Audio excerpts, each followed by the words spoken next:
So we got some ACRs we're going to get into. There's the poker tracker. This is a 33 3000 guaranteed. So it'll be a smaller field, fun stuff.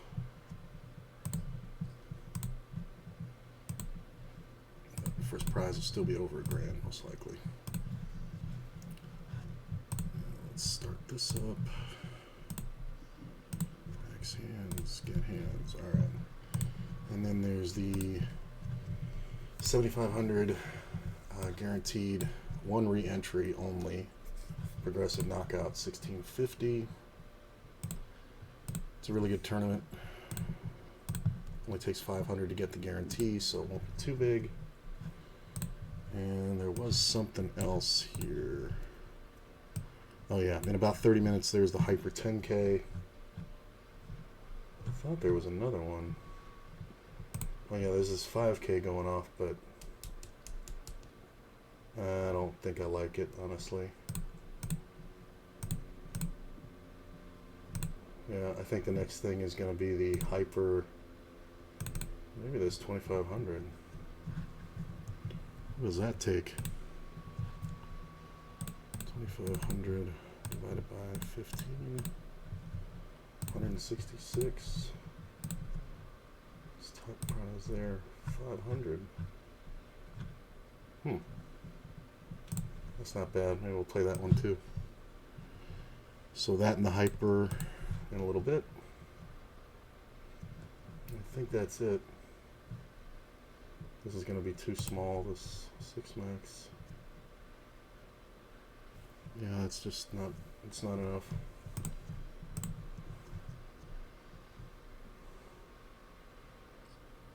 Super speeder. No. I think it's fine. And I thought there was something on WSOP, but I think it's just this knockout that I was looking at that I don't really want to play. Yeah, this is the rebuy deep stack. No. Yeah, most of their shit is just gone. And what's the 111 weekly sun? I haven't looked at this one. So it's still late regging for another 115 minutes late reg. So on level 12, it ends 500. So you buy in for 4, so it's 16. So it costs 44 to get 16,000, which is just over 30 blinds. That's not bad.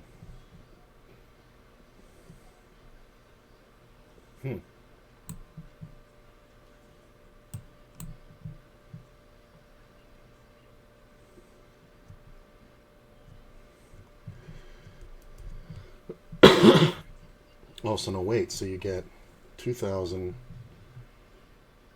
and then you can rebuy for 4,000, unless you bust that, then you can rebuy for 8. So it's 11, 33, 44 for 14,000.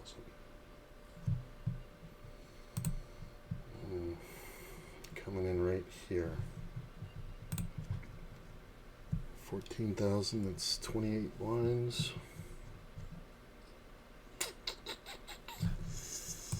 I don't know. This is definitely an event.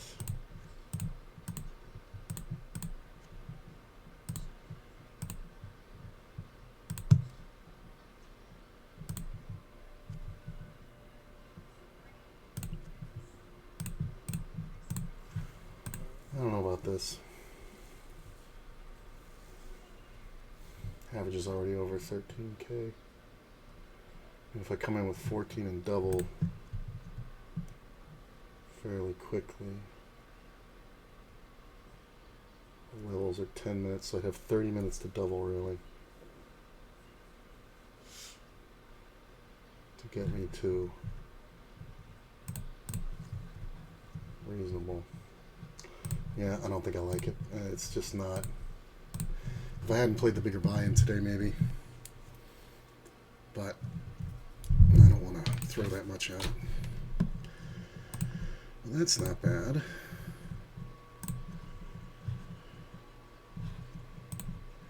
Nice. Equity smash. Oh well, in the meantime we have cash games.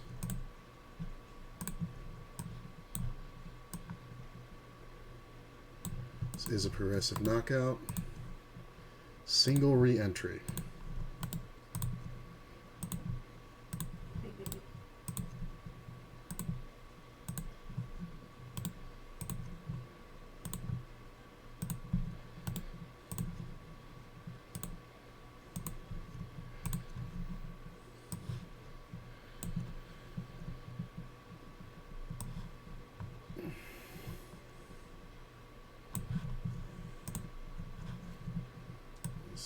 This here.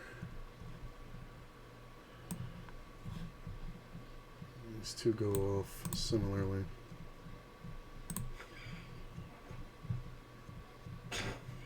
Yeah. Yeah. Almost offended.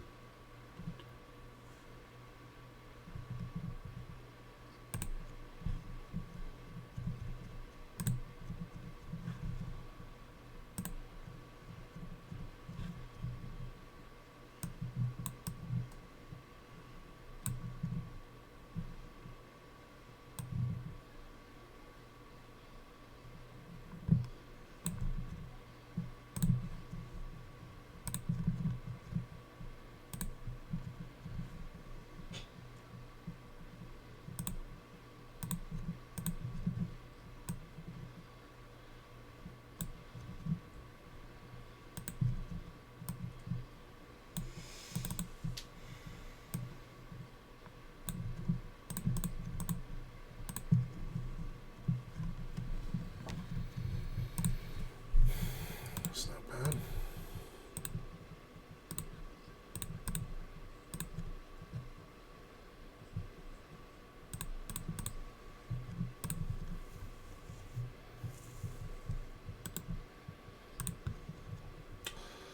That's what I was waiting on.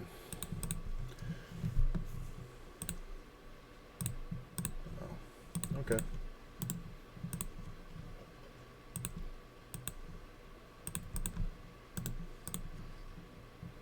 It's never a flush draw there. He's just got the overpair. Flush draw bet's bigger. Or just calls. Flush draw either jams on me or just calls. I'm going to get on the waiting lists for some 50 NL and WSOP. See if we can make up the day over there.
Try a little 6 max.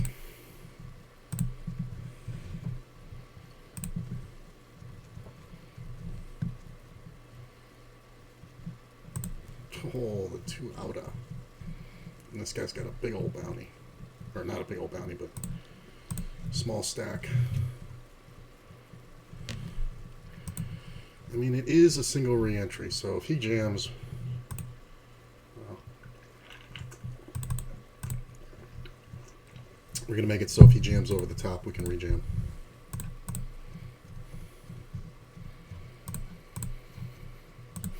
Not really looking to fold because this is going to be a lot of 3-bet moves. He just calls.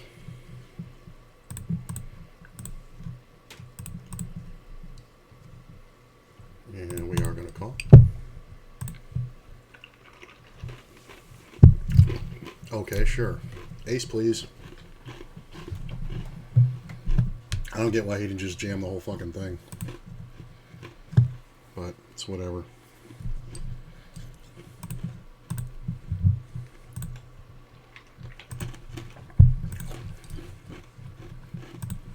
Limped 1, called it, hit perfect.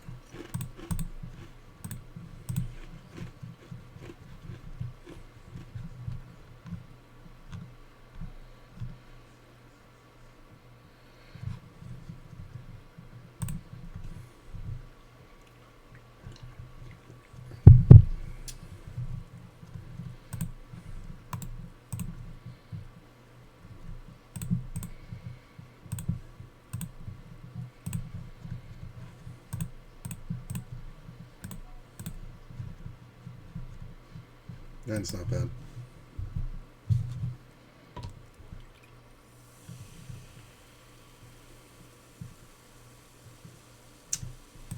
Take it.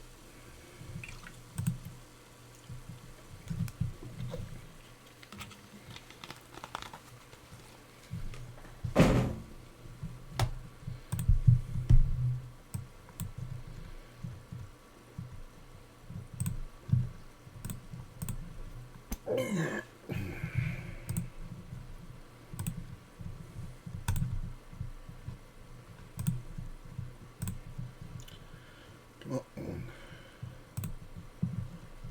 Get in there, shorty. He's limping.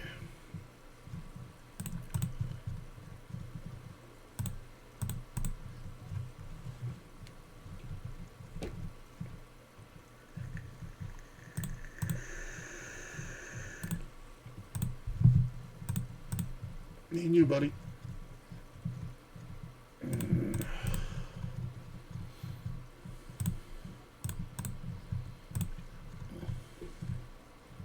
How does he have an ace here? Right? Never. He's just really spiteful. He doesn't want to give anybody his bounty. He just gave me back all the chips that he won, getting super lucky.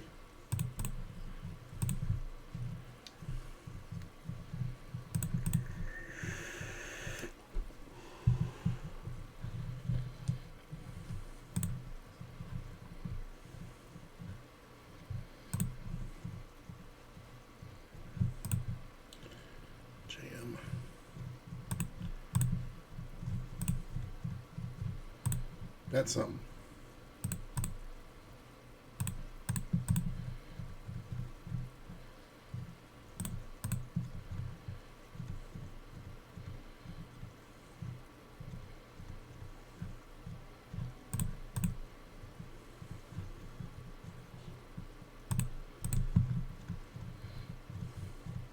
Hold.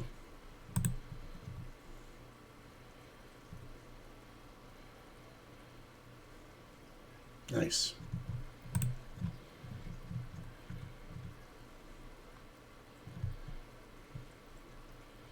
That's how you get them.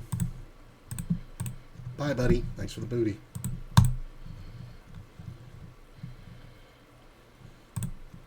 You gonna re-enter? No?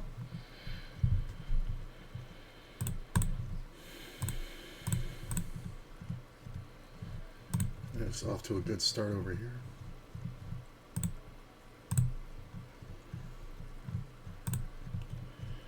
Get 3-bet.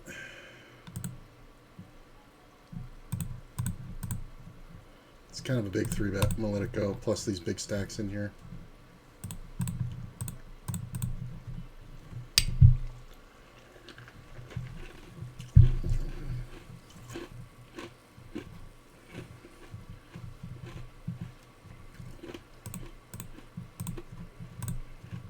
Okay.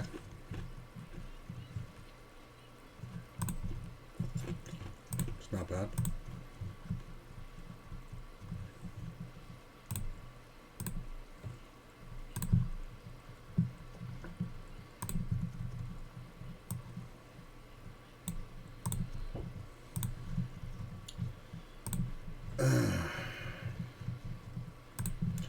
I'm calling because usually that 3-bet is garbage.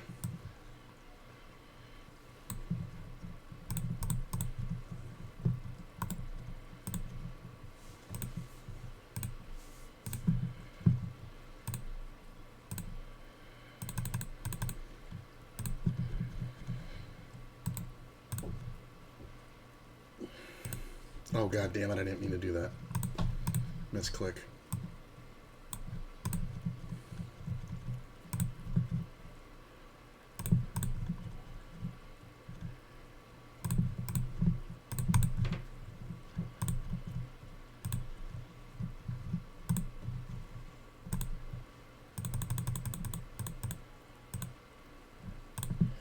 Might be a mistake.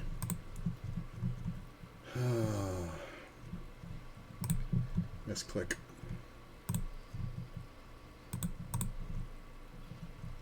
What's up, Chloroform? Yeah, it was a total misclick. I fucked up. Really? It's so fucking annoying.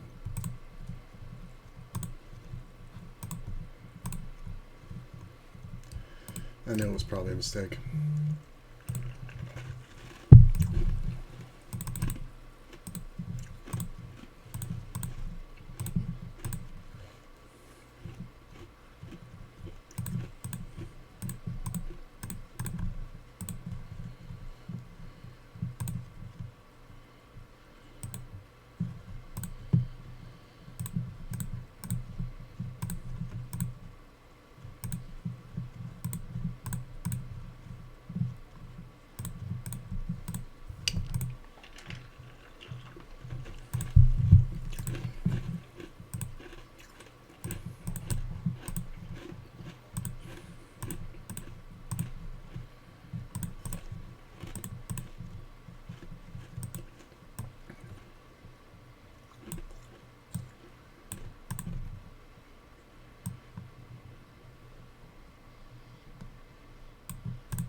I'm going to get rid of this 6-max. It's not bad, it's just not what I want to play while I'm going to be playing 4 of the tournaments.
I think the guy actually popped the jacks, or he had the overpair on that one where I had the ace-queen.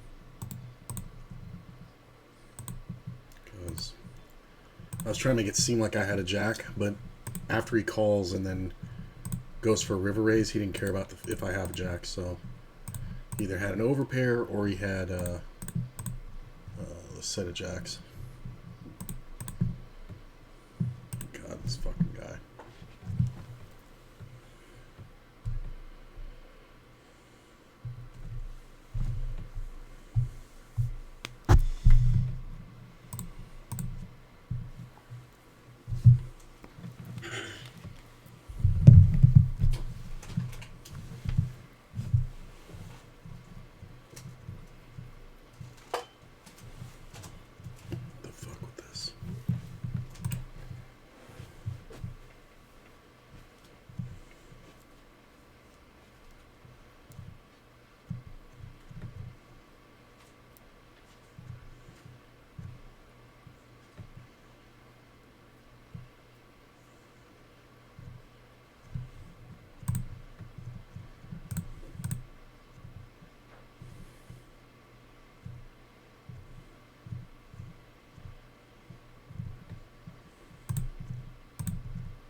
Those ones go off in about 15 minutes. Those both look pretty good. So we'll have 4 ACR tournaments and a couple cash games. Do them like that size.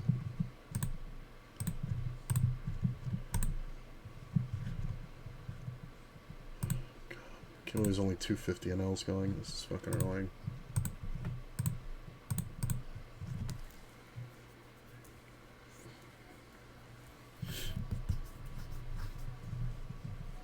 Three days in a row I've gone for a nap around 2 or 3 p.m. only to be woken up after 6+ hours.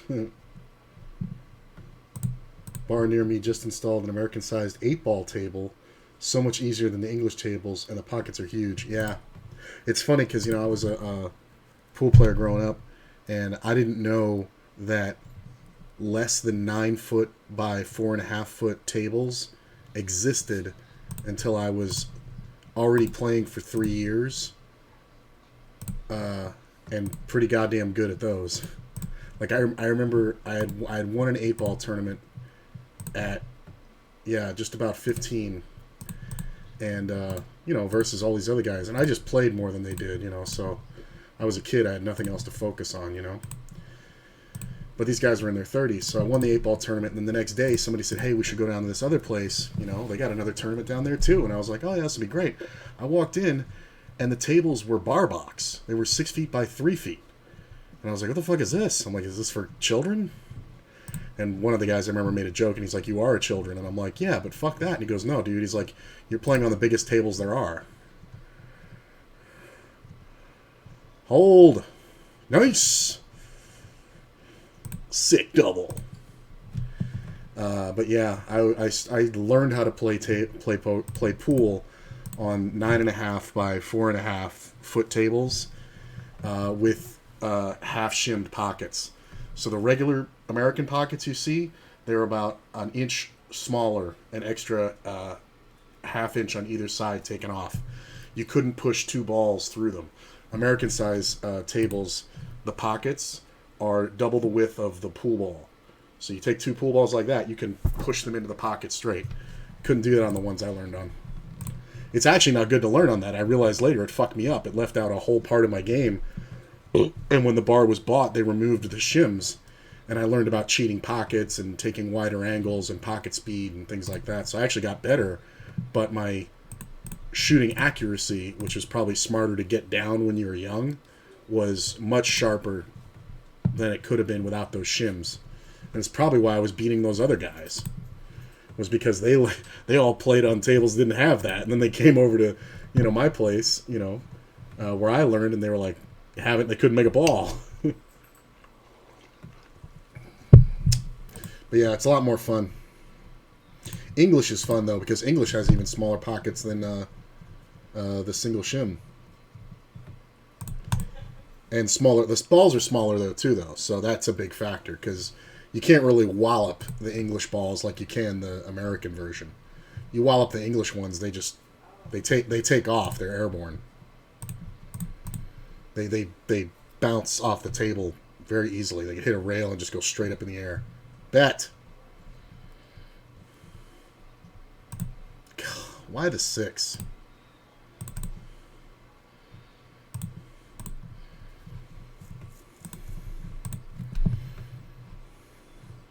If this guy jams, it's trash.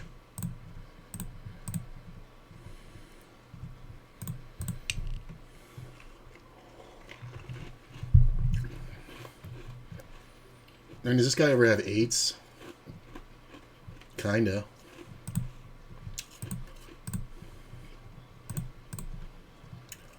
Club on the riv.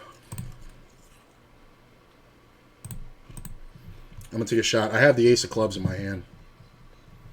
That was a quick fucking call. King, queen.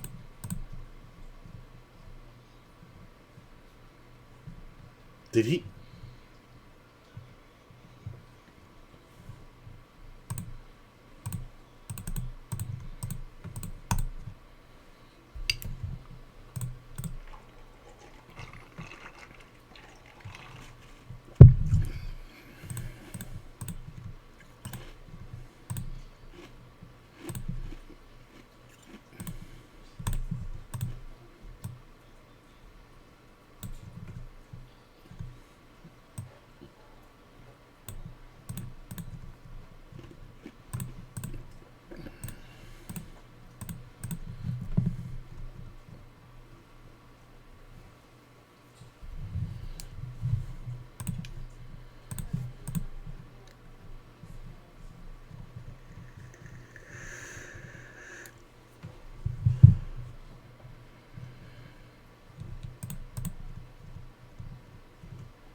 Not folding.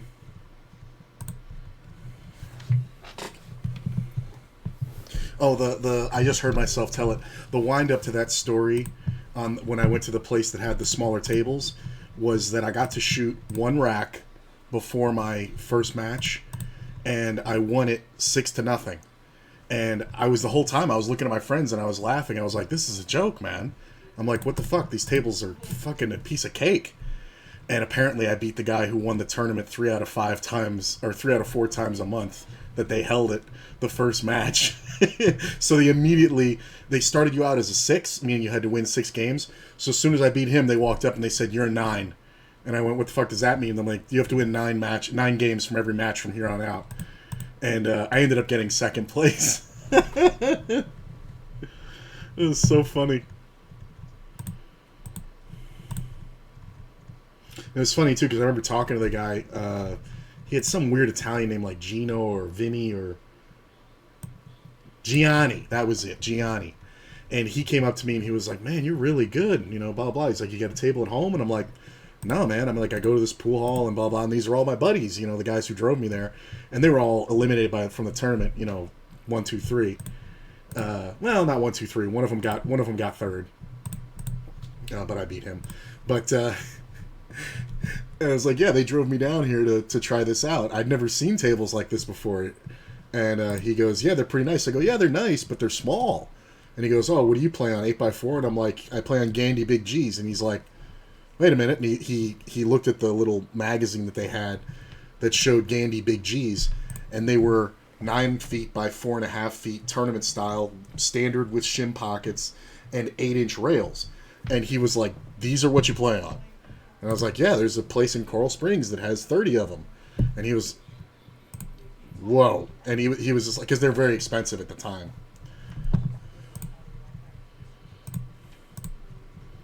And he was just like, "Wow, no wonder you're beating it up over here."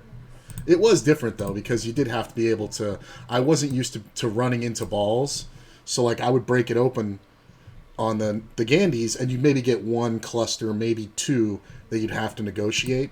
But on the 6-foot bar box, you can break it wide open, they'll spread wide apart, and then they come right back together. And you had to sit there and just bump and run. You had to keep hitting balls and freeing up the next ball, and it made pattern play a very, very, very challenging thing.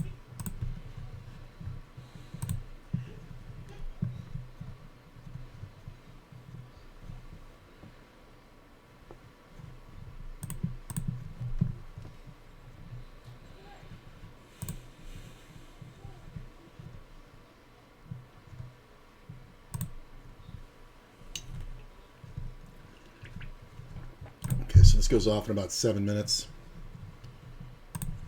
We'll get into that. Ooh, that's not good for a pair of 7s. Yeah, so we're going to resize these. So I'm going to register the 1650 and the Hyper, $21.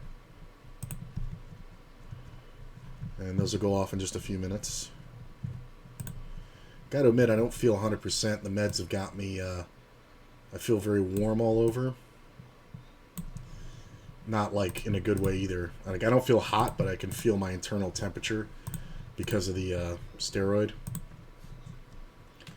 So it's kind of whatever. Yeah, being able to move two balls into the pocket side by side felt so odd. Yeah, on the English table, good players will cover each pocket with their balls, so that way it is almost impossible for the other player to win. Yeah, but there's a nice thing on English tables too, is that I found that using the top spin, power top, where you drop the back end of the cue and smack it like that, usually when a guy would do that, you would shoot your shot into that ball, knock theirs in, and then your power top could hit another ball next to it.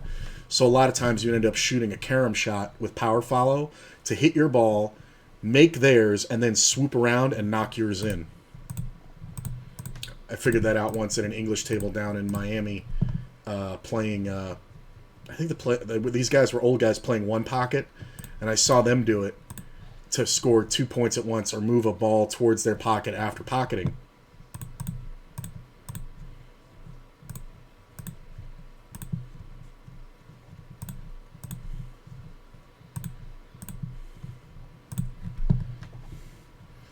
Growing up playing snooker table means that my long shots are really good, but I always mess up on the angles and the shorter pots. Yeah, that's the problem. I mean, snooker. I'll take a guy who was born playing snooker and transition him to 9-ball over a guy that grew up playing 9-ball on any tables and transition him to snooker. He'll never have a shot. Never.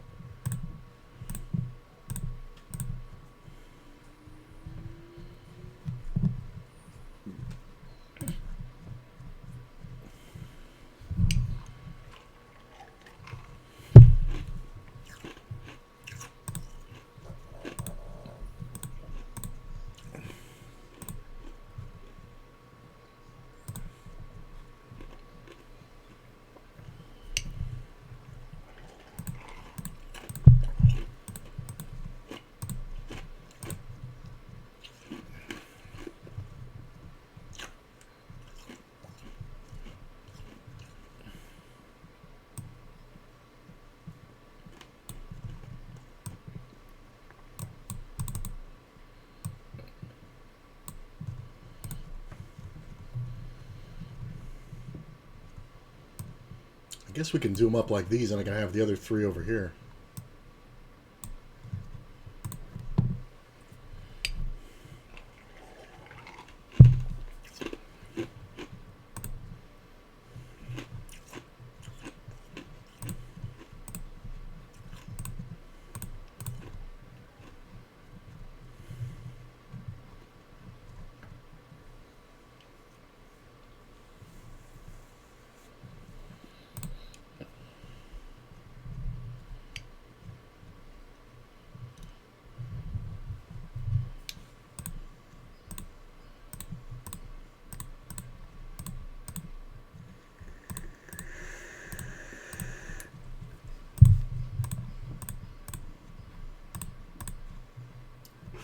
It was funny. I remember that tournament. It was like a $30 entry, and I think I got like 180 for second, and first prize was like 320 or something like that, and so I got second, and I walked up to the guy John, who was one of the guys who drove us there, and I was like, blah blah blah, whatever, I'm like. And I'm like, let me give you guys gas money or whatever like that. And, they were just cool guys. And they were like my brothers. And I go, tell you what, you guys were drinking here all night like that. And I'm like, Gary took third. And so he got like $90. And I was just like, well, fuck it, man. This was fun. And I just took the 100 and put it in my pocket. And I gave them the 80. And they were like, what? Dude, you don't have to do that. And I'm like, that's fuck it, man. I mean, you guys took me out here. I wouldn't have had this, if it wasn't for that. And it's free money. And I remember Gary going, free money. You know how hard I had to work to lose money on this adventure? Yeah. But it was funny.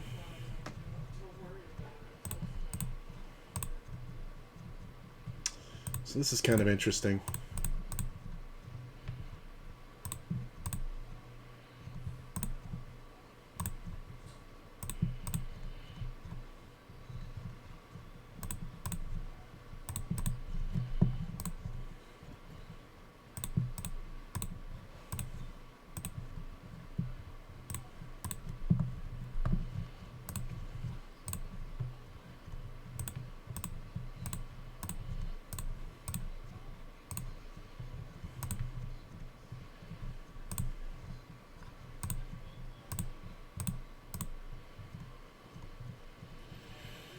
Not sure.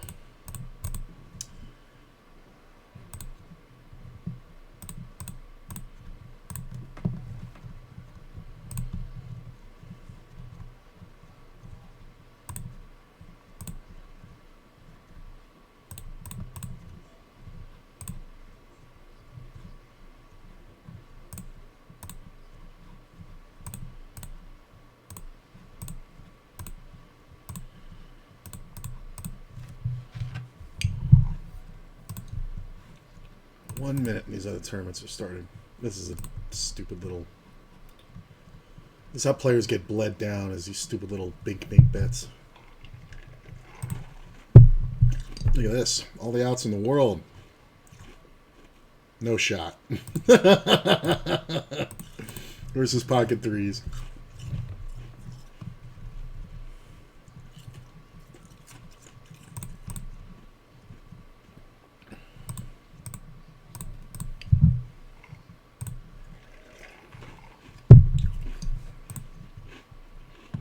We always play with the side bet of, if you get grained, you have to shave your head. Yeah.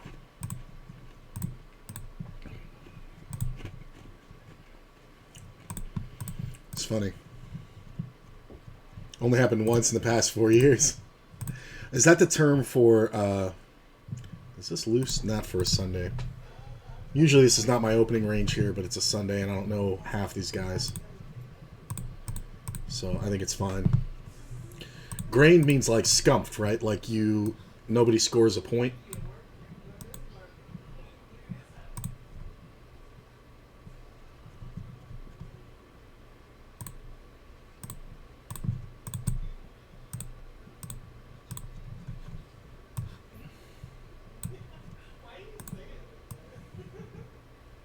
Did I hit a 6? No.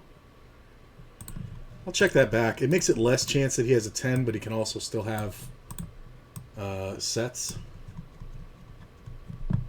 I'm not 100% sure on this, though. I don't know why you'd bet a 10 that way.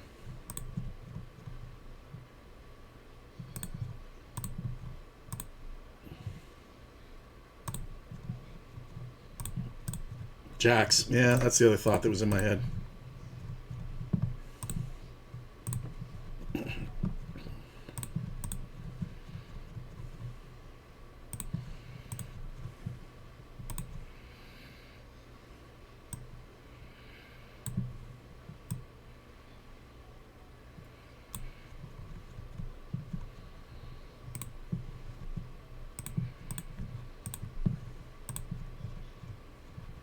This is the hyper over here.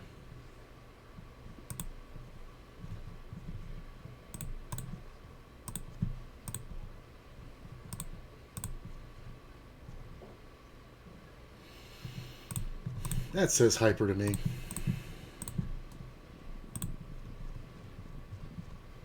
Set of 8s. He's gonna pound right at it.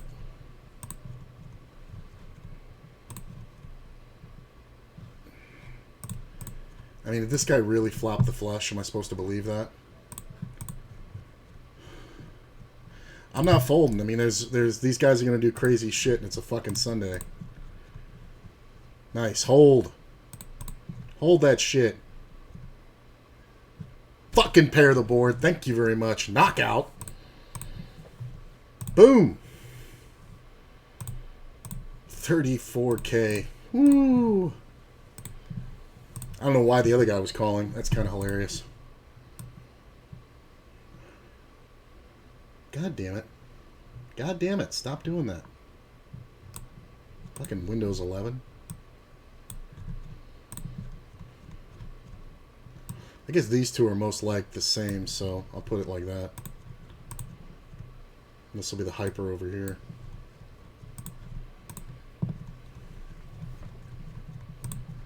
Just because the hyper is going to have more action. Is there a better color to make this? It's kind of ugly.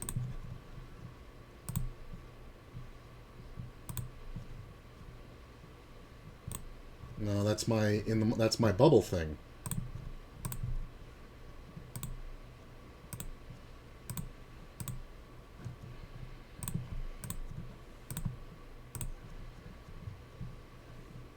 About this. All right. This fucking guy.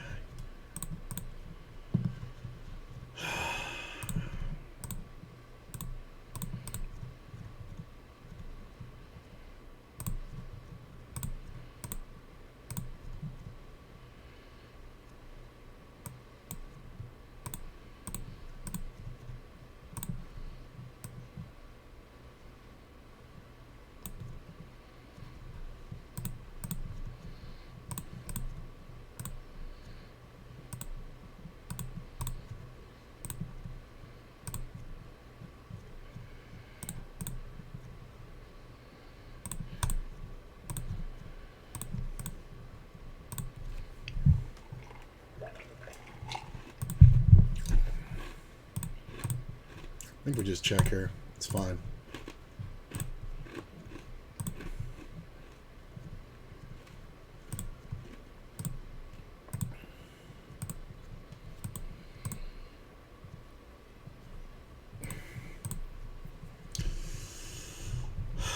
I mean, I think I have more outs than just the king here, so I'm going to call. That's not one of them. There are some worlds in which I'm good. Ace 10. Yeah, the queen was good. Any face card. That's fine. Good bet by him on the turn.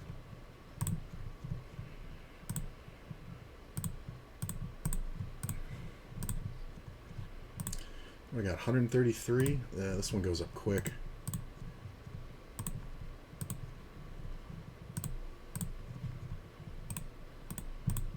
We start out at 125.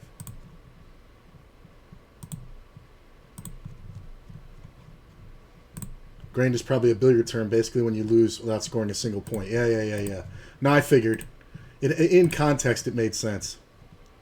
Pronounced grannied. Oh, I've heard grannied. Yeah.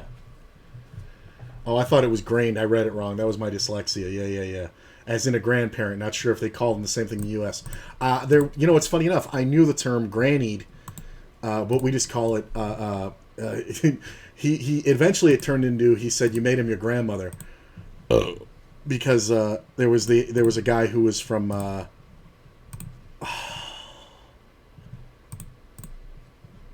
oh fuck, where was he? He was from somewhere in the UK, and he used to say it.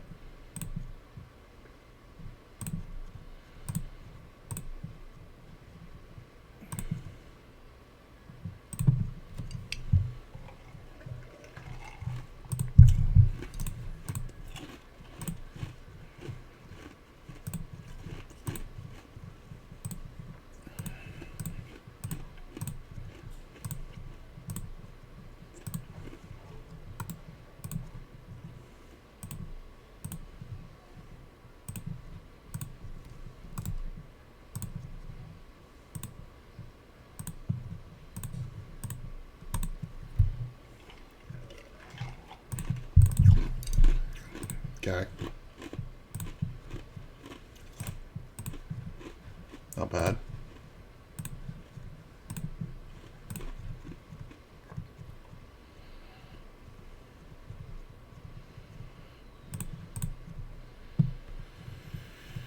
Is anybody ever betting a fucking jack that way?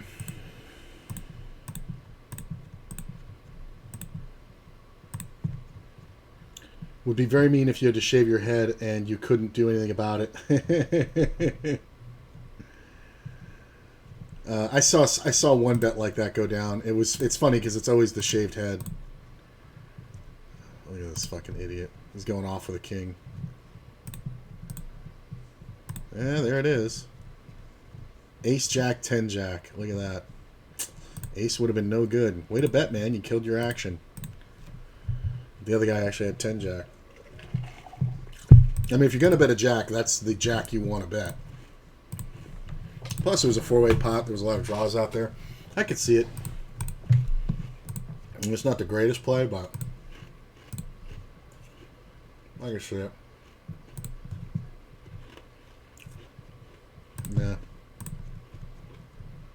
Yeah, we got another table here. I guess I gotta make this different too now.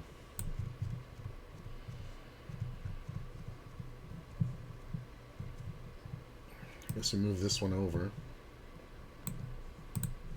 Right? To like there. Could have 3-bet that for sure. Probably should have.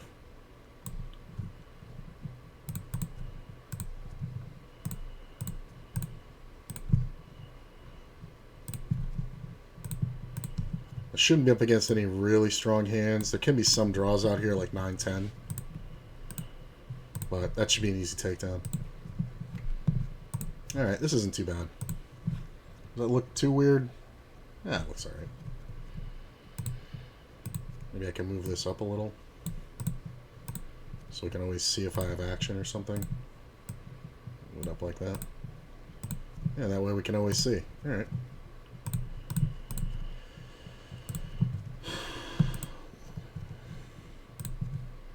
I just don't have a setup for 4 ACRs.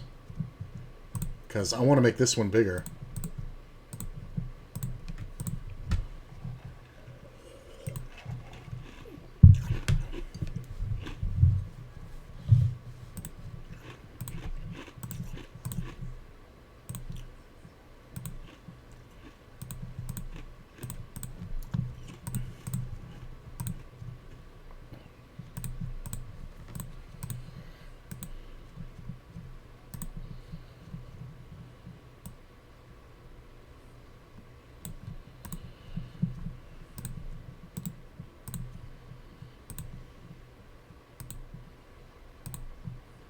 Essex. That's where the guy was from.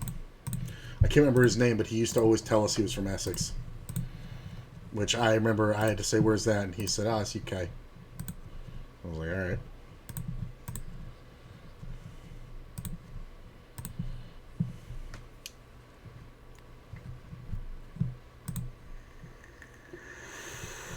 Although the shave your head bet that I saw was a stupid fucking bet. It was, this guy had said he had banged this chick and the other guy didn't believe him. And he was like, he's like, how do you want me to prove it? And he's like, call her. And he's like, I'll call her right now. But he's like, but if she admits it, I'll shave my fucking head. And he's like, okay, if she doesn't admit it, then you don't, then you shave your head. And he was like, all right. So they make the phone call. The girl doesn't admit it. And the guy on the other end of the phone is sitting there going, what are you talking about? Blah, blah, blah, blah, blah. And it's all like that. The bet was, would she admit it? She wouldn't admit it. Not did you actually fuck her. It was, would she admit it? So she wouldn't admit it, so he lost the bet. So he had fucked the girl, but she wouldn't admit it, so he lost the bet and had to shave his fucking head. Like 2 weeks later, she happened to come into the pool hall, because, she would come around every once in a while, and she said, I didn't say it didn't happen, I said I would never admit it. Which we died fucking laughing.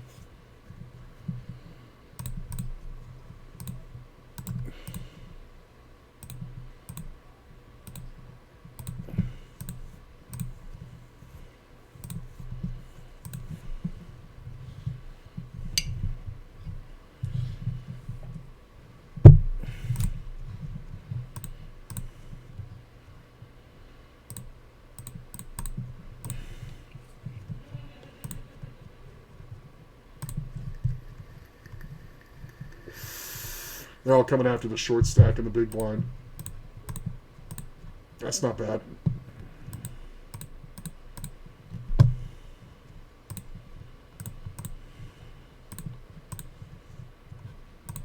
And I think versus all these players and the fact that we're trying to get this short bounty, I think we just check.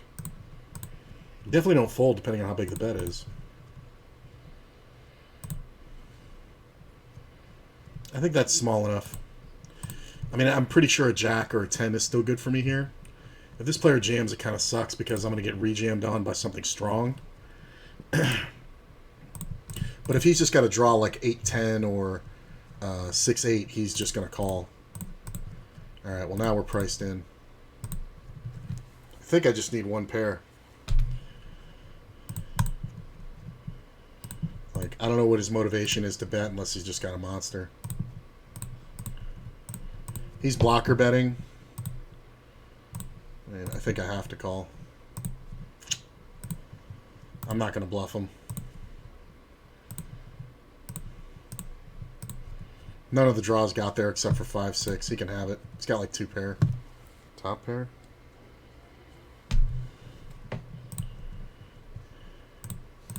That's fine.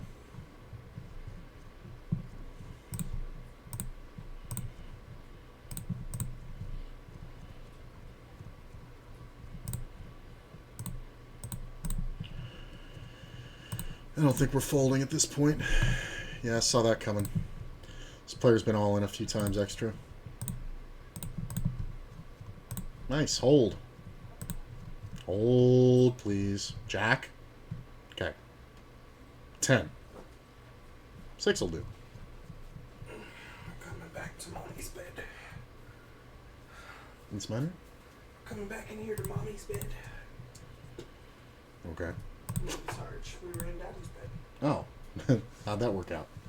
Yeah, my back hurts. That's the thing, we need such different beds.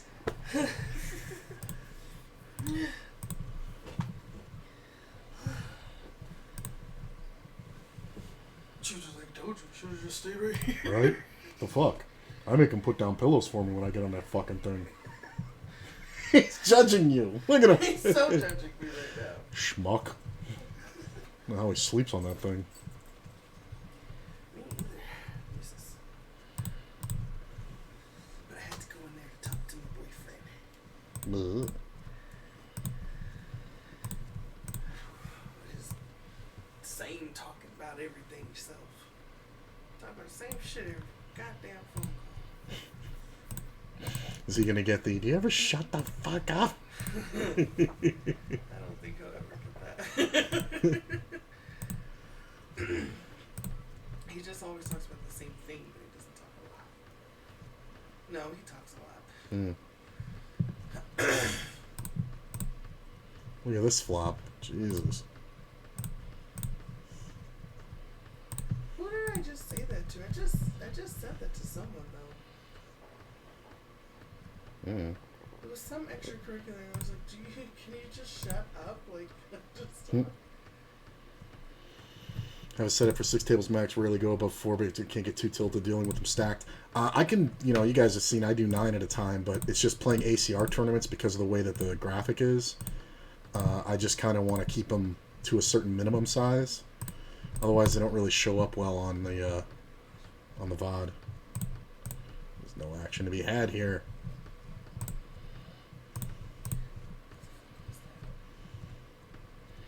That was a huge bad way to lose a bet. It might have actually been Rico that I told you shut the fuck up, actually. That's funny.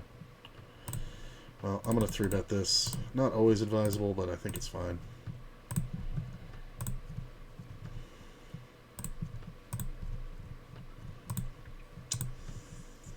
Instantly did it. Take it.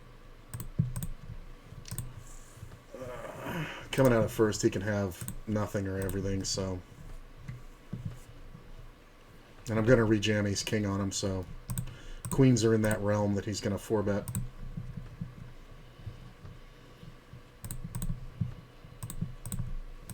Five's not bad.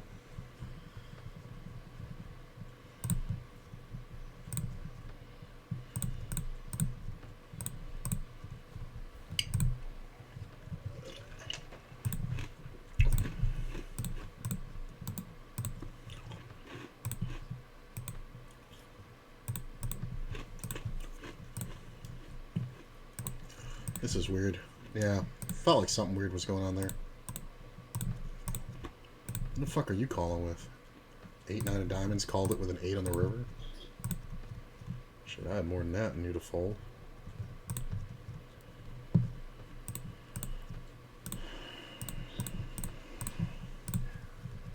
It's 1.8.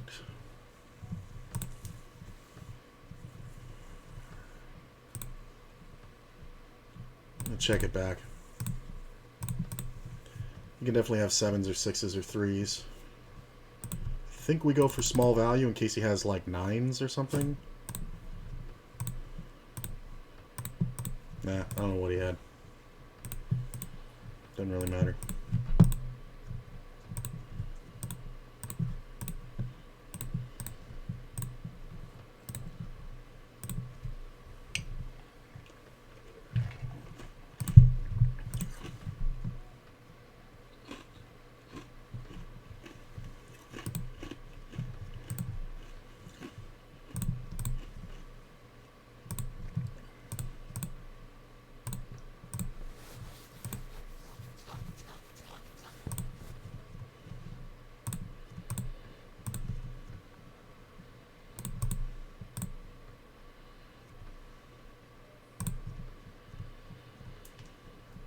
Yeah. There's two guys who played it, both their hands wrong.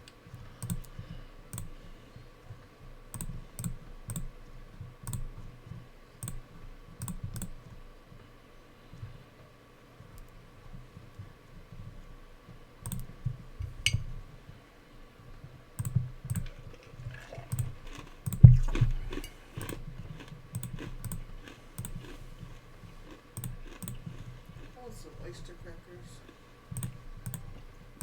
It's an achievable goal. Not really, because they're not any here. So.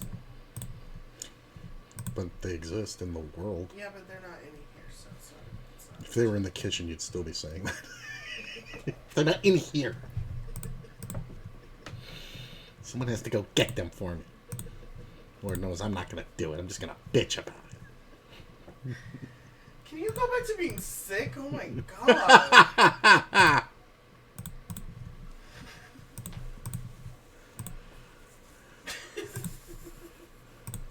It's literally me over here trying to ignore the fact that I'm like hot and my stomach hurts. Aw. Yeah. You don't sound like you feel sick. I feel 1,000 times better than yesterday. Problem was yesterday I was 1,000,000 times away from normal. Right.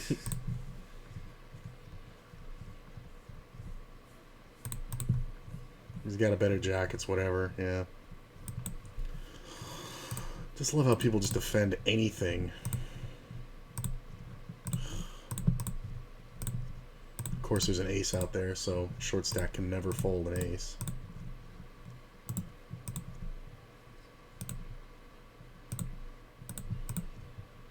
I'm going to bet every jack that way. I just happen to have the bottom range that opens. It sucks.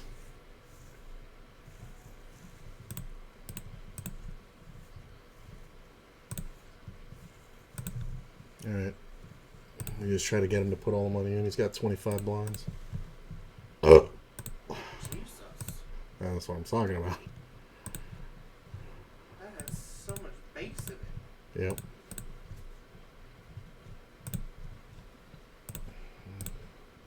Guttural. It's the ghetto style bass, assisted by Luke Skywalker.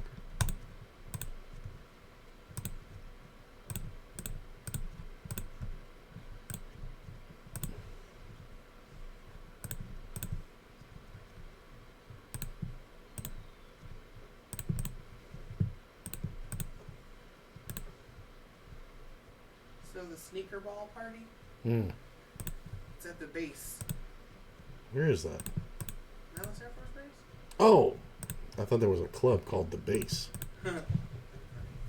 That's weird. Is it a military event or is it private? Well, her husband is military. Oh, well, shit. So, That makes more sense. So, This motherfucker. that means I have to hold on to Ian. Wait. Because he lives right across the street from the base. So that way after the party I don't have to drive home. I can just walk across the street.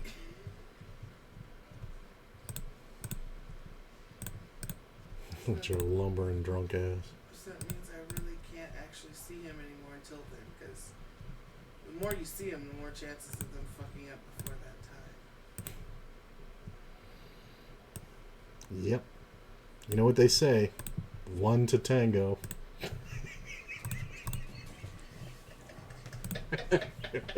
Fuck you with my copper snake print nail that I just did. Jesus. It's aggressive. Look at It's pretty. The fuck is this? 66 fucking just jams?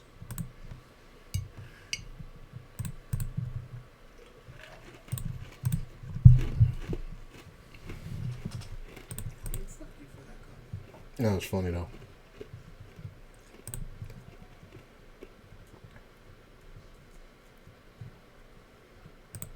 And your bed smells like my grandma. How is that possible?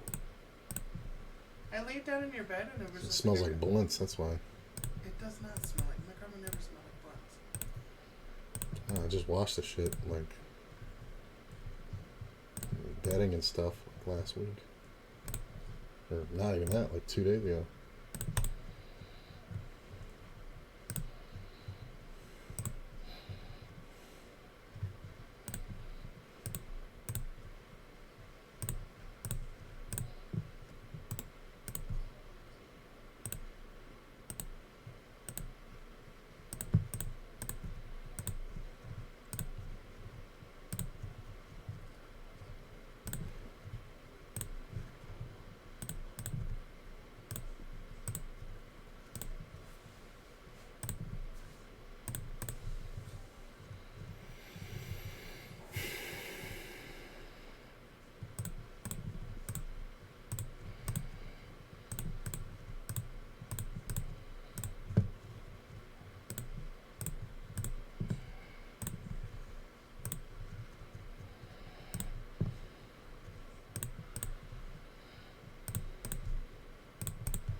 You gotta be kidding me with this fucking fool.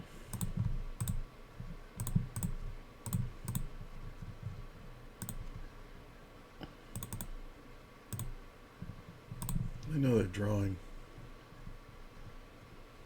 Unless they just hit a second pair. What the fuck is that? Seriously? Motherfucker clipped 2 pair on me. You piece of shit. Oh, that's getting annoying. Wow, the 10-9 was good. How?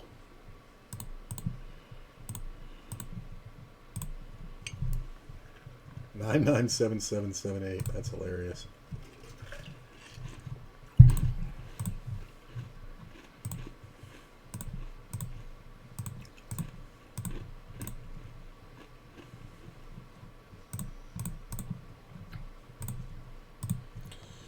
Getting some coolers here.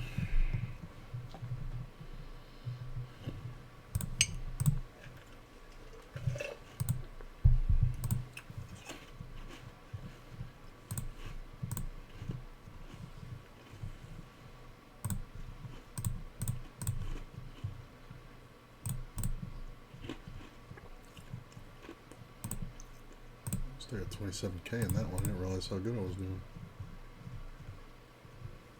It's kind of rough if this stack jams. It's worse if this one jams. But didn't happen. Sunday limping range, maybe?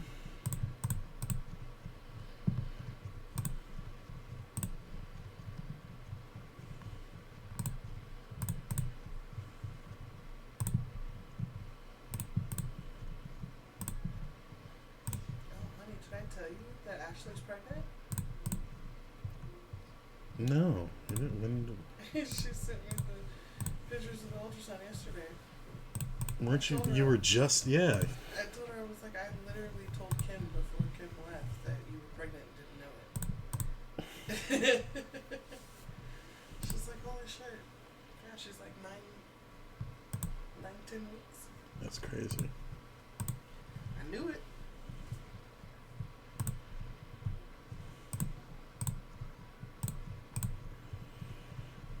That's why she hasn't been back with her nails done. She hasn't been feeling good for a few weeks.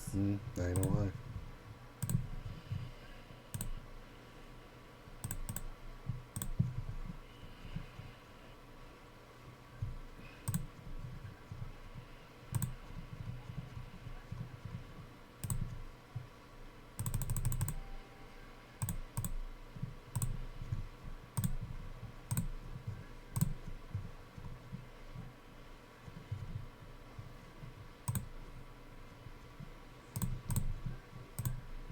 One of those situations, this is a hyper, so they give you a lot of blinds to start out, but the levels are only 3 minutes.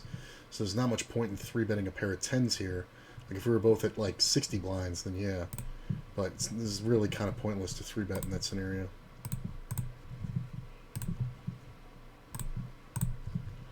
Because we're really just trying to flop a monster. Like even having the overpair isn't great.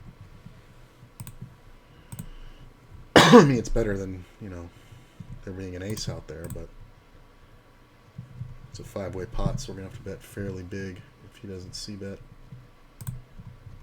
Which he might not. That's 1 blind. We're obviously going to go ahead and raise.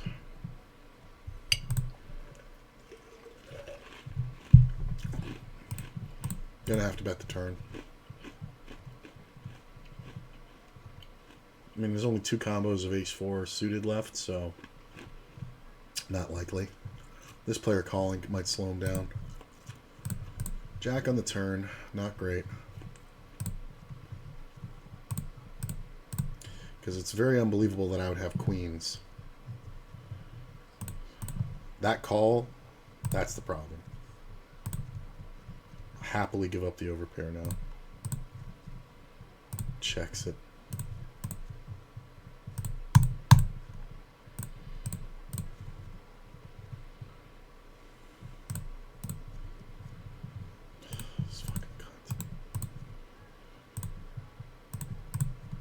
Queen 4. He had the 4. Ugh, that's hilarious. The other guy had King 7 for the flush draw. We knew that, but when he called, he's got to have something good, and that Jack on the turn is very widely in his range. If Queen 4 is there, then Jack 10 is there, and he's not giving up Jack 10. It's hilarious. I love how the other guy tried to bluff into 3 fucking players. So like here, we can raise. And do it pretty bigly, too. I mean, it's not like if he jams, I'm calling, but kind of really slows him down. That sucks. You got it. It's a bad bet. This is only killing his action.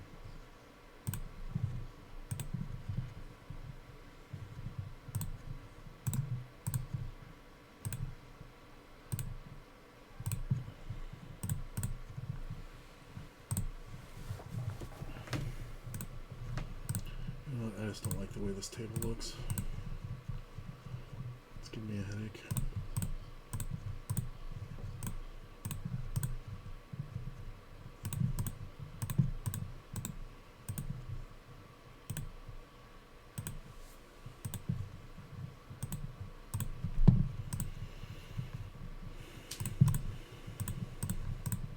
This is a good one because I think any pair with 7 or spade allows me to bluff if we got heads up.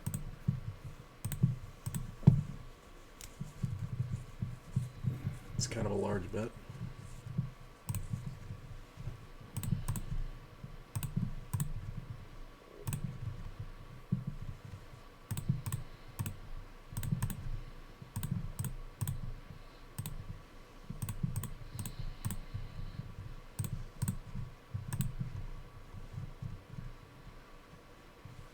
Set of 3s, what the fuck are you not betting for?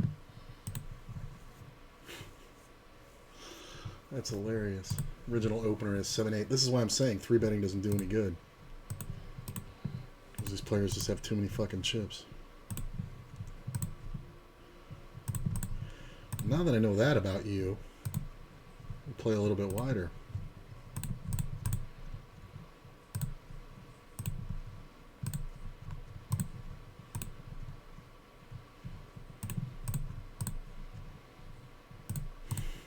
That's a problem.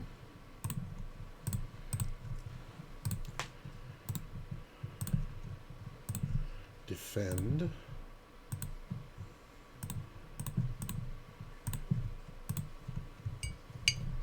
Oof. Hold, queens. Oh, 10 ball in a riv. Yikes. It sucks because they were both short. Now there's one medium stack and no short stack. Really rather the other guy had won.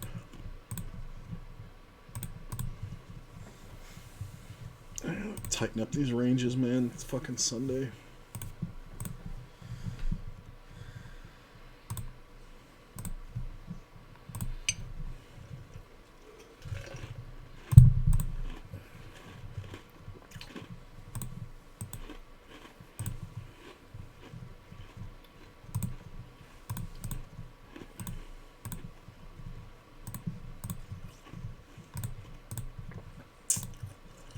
Sucks with these players when they jam. So many limpers.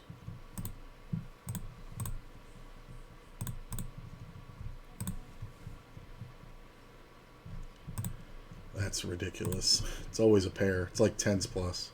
Or 9s plus even. Alright, well this one I'm going to 3-bet. Because honestly with these players, I don't think I mind getting it in.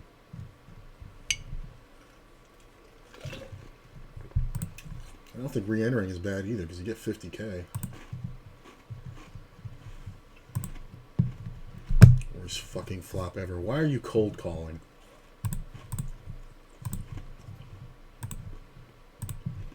This is my problem. Fucking mouth breather. Unbelievable.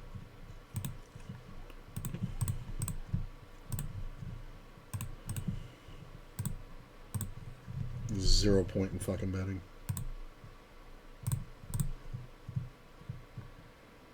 How many fucking chips do you start this thing with? 125?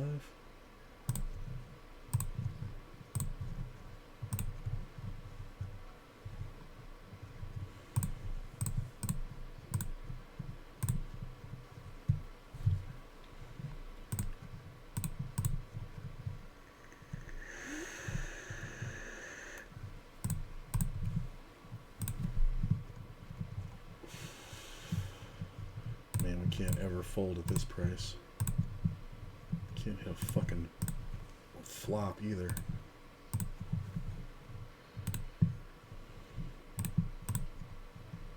Look at this.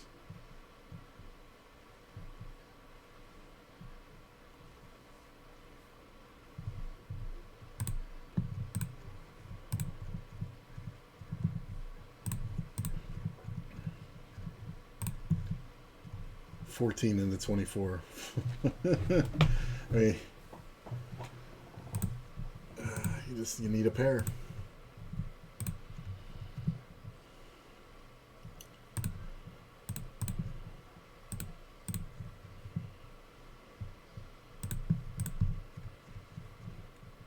They did reopen the betting, but if this player jams, obviously we're folding. I'm not going to do anything funky. We're just going to play it straight.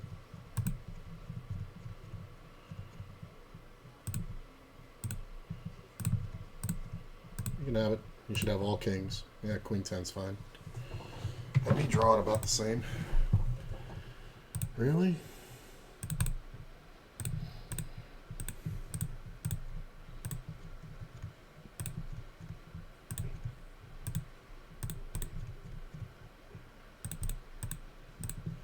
Totally bluffing.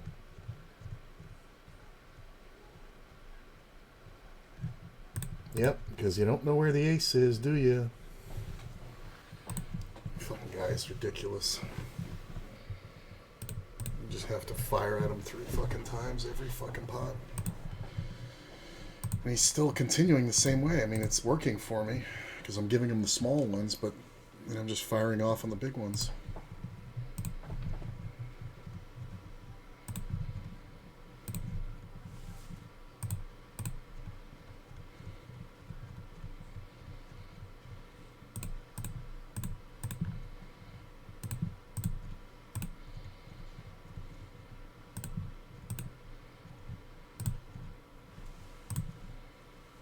Jack.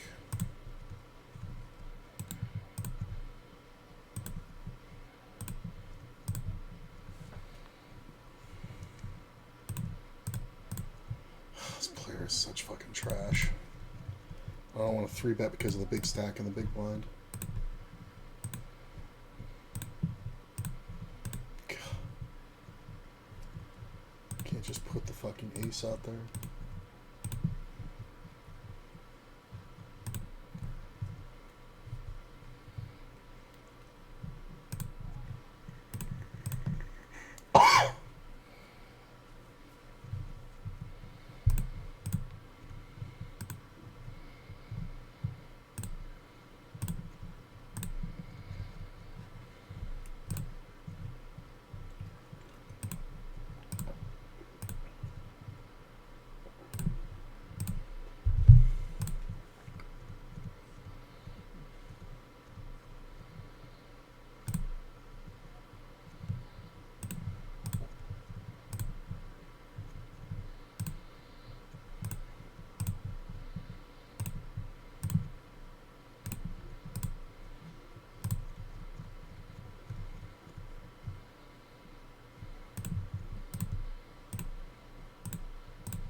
I like checking the ace here. Aggression's going to have some, but not too many really good ones. So he's more likely to have king, queen, king, jack, things like that.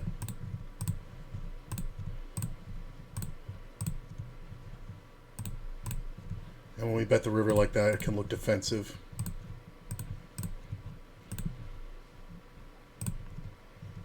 He'll call me with king queen. Nope, didn't even have that much.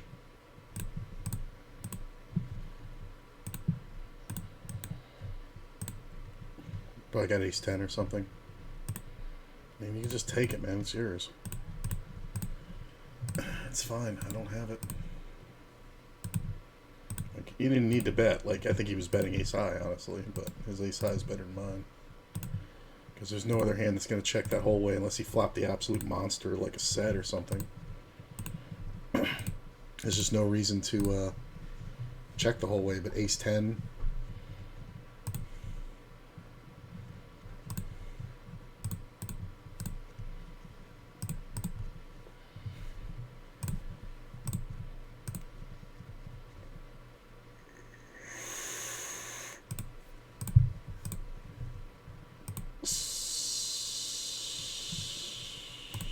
Re-entry here gets me 41 blinds right now.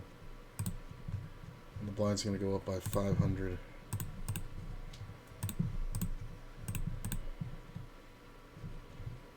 This motherfucker. You win, man. You're making the price so small. He's going to get fucking crushed if he keeps doing that shit. Because I come in with 41...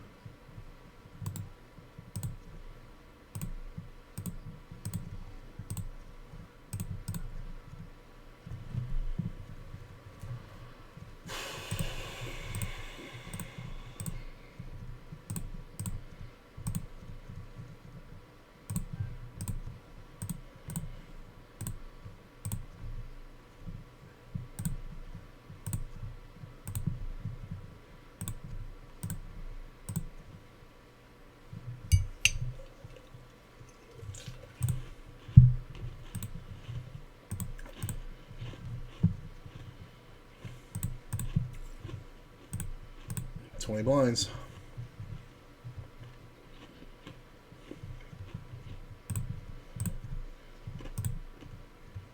Okay.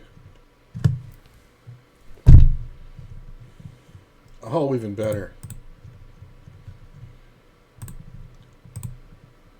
What the fuck is that?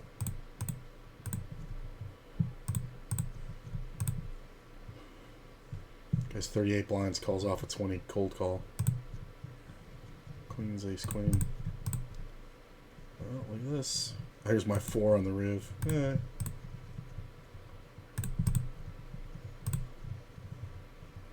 I think once it gets past this fucking idiot, I mean, if he jams, it's whatever. That was my biggest concern, is that he was going to jam. 143.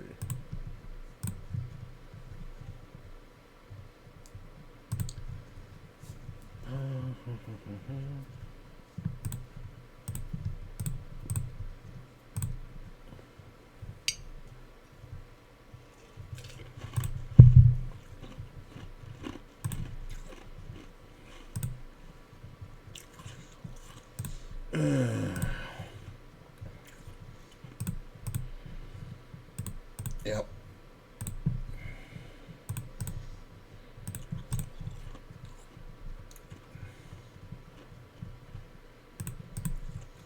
Hold. Hold. Fucking Jesus. Just the worst fucking player. Open in first and jam king queen. Like, I could understand calling and then I jam and you call off, but jamming already, just exposing yourself? Fucking ridiculous.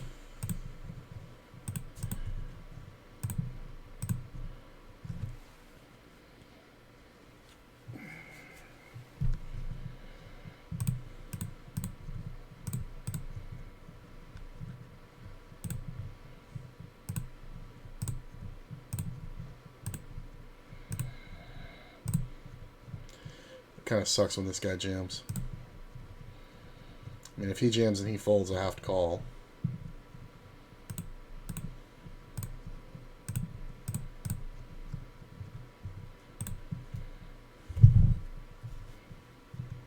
8 in the door.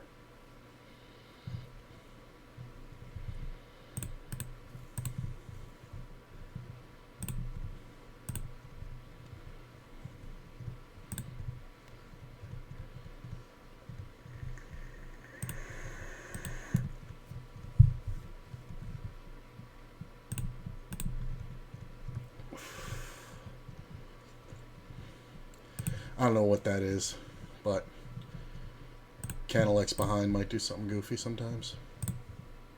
Oh, we're getting rid of the break. That's why he's taking his time.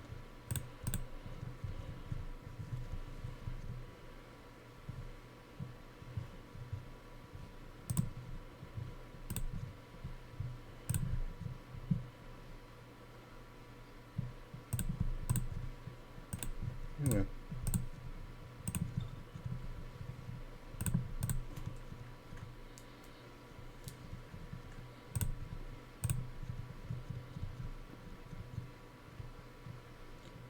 Don't think we can fold just yet. That can just be a pure steal attempt, although the 4 makes every straight come in. Check. 7s. Nice. 7s isn't bad. Like, because nobody has a queen. And it's hard for an 8 to call out of position, so when I do, it kind of looks strong.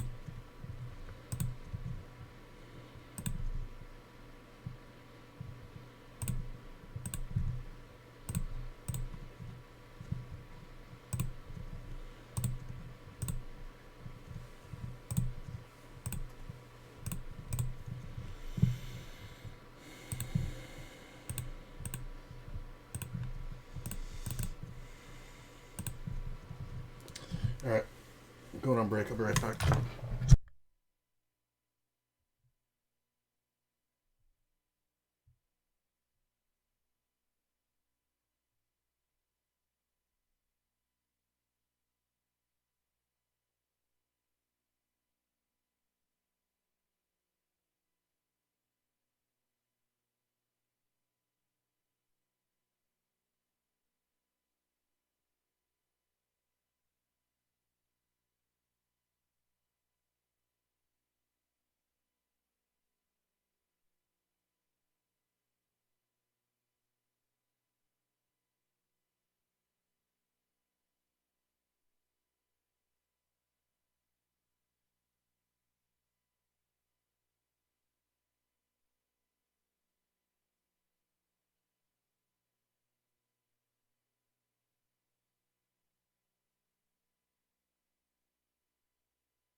Oh, there we go.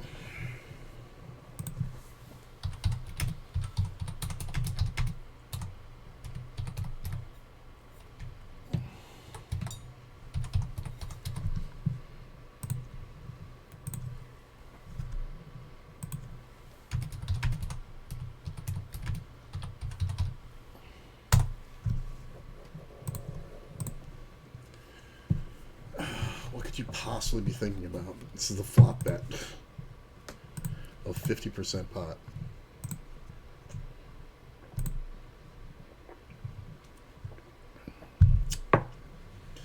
Not complicated.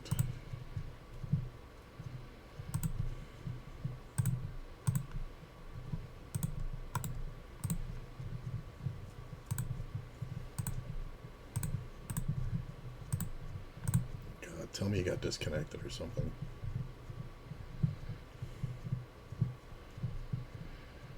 No, just sitting out.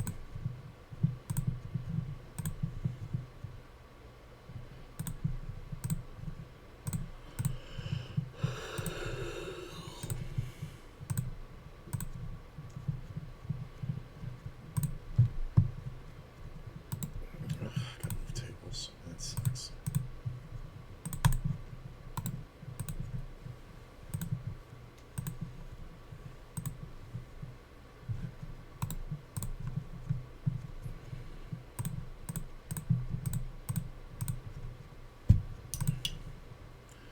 It's not a bad time to get ace king.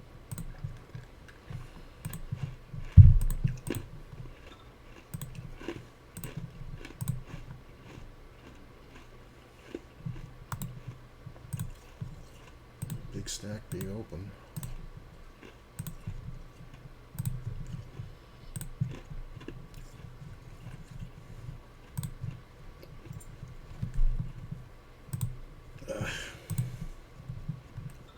Good and bad. I think we want to do the small bet thing here. See where we're at. Just gonna jam on this fool.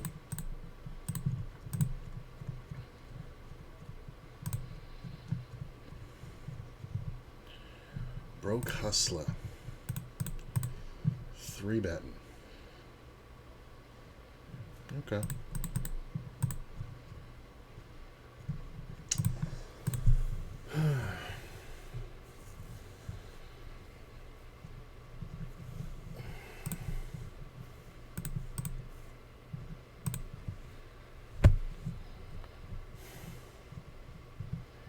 Even if he checks, there's nothing I can do here.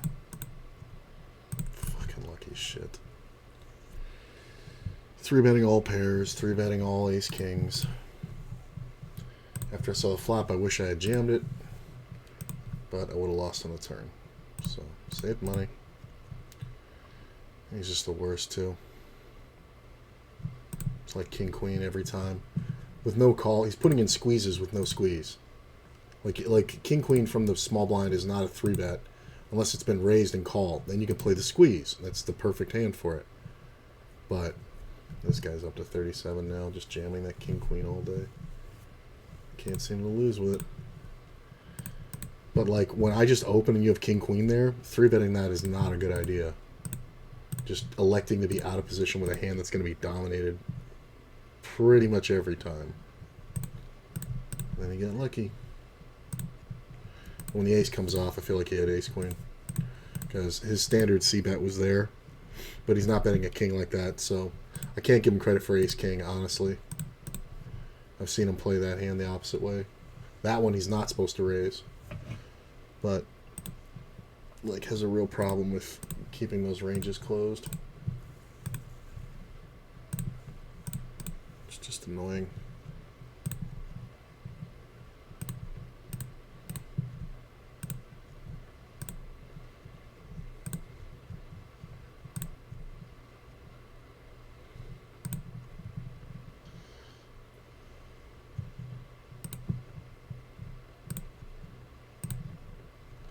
Limp, call, raise, bet. Hilarious. And it gets the fold. Okay.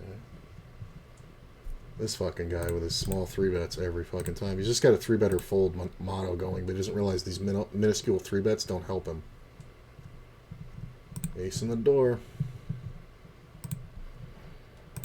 I don't feel too bad about it. I mean, why are you leading a good ace? Like, this should only be a set, or ace king exactly, because you're not supposed to be leading ace queen here. So this is pocket eights. Congrats. But if you have aces here, you're never supposed to raise, because this can never usually ever be anything. I have to fold the gutter. Like, why lead? It just looks so stupid.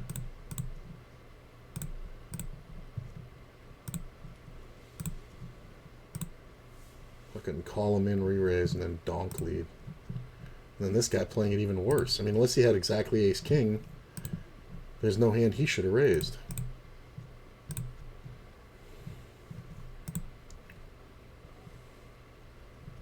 Come on, squeeze. Somebody squeeze.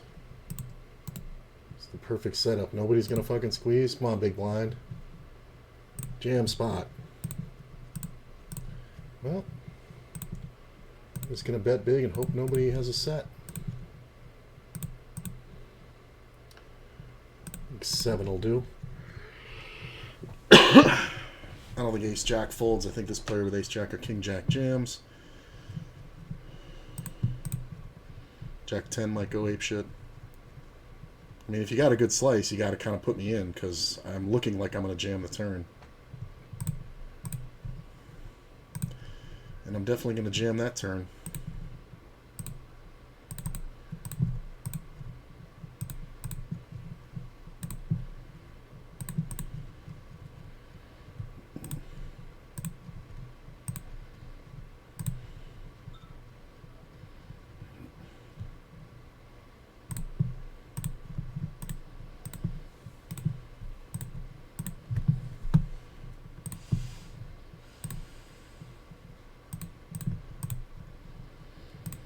This is like having kings and an ace hits.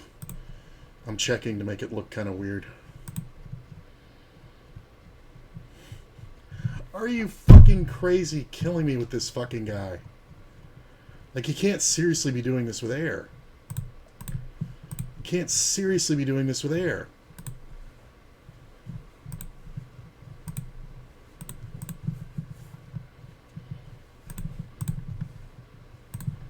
If I had ace king, I would have gone with it. I feel like he's got too much equity. I think he had like the flush draw, like the king, the suited king of hearts. Like, I mean, he's just overplaying everything. It's like trying to win every fucking pot. This is just hilarious.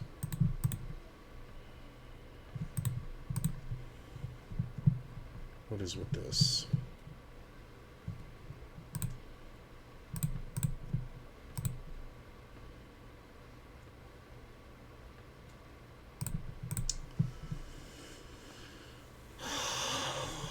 This kind of sucks.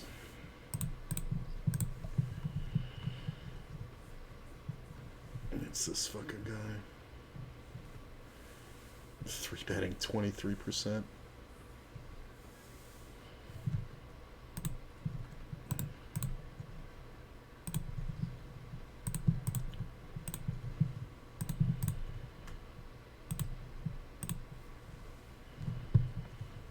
See, and there, like, no money went in. Like, how does... I gotta see that one.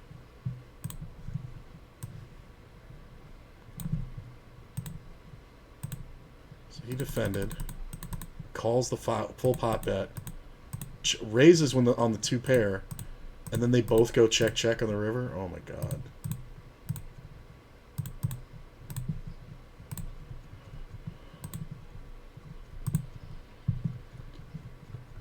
Really?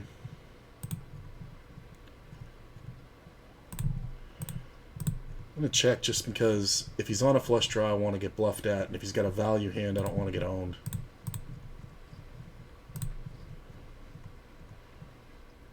Yeah, he had a set of 3s. Yeah. Supposed to cost me my stack. I think I saved 100,000 on that one. Yeah, at least.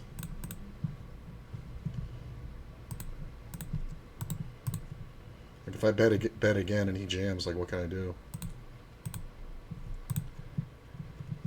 21. Okay. Hold. Fuck.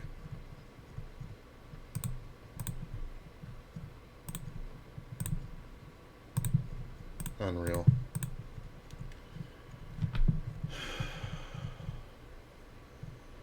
And 25, get 25 fucking blinds. Yeah, it's too far gone.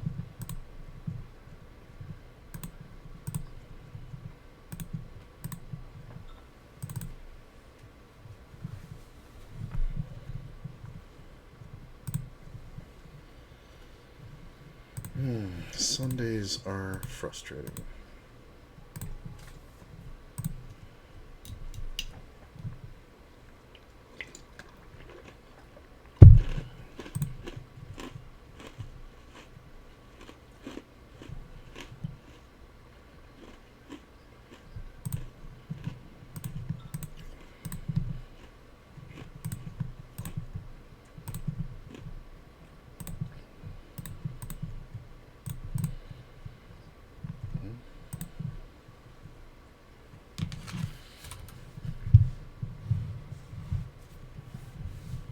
What the fuck is that?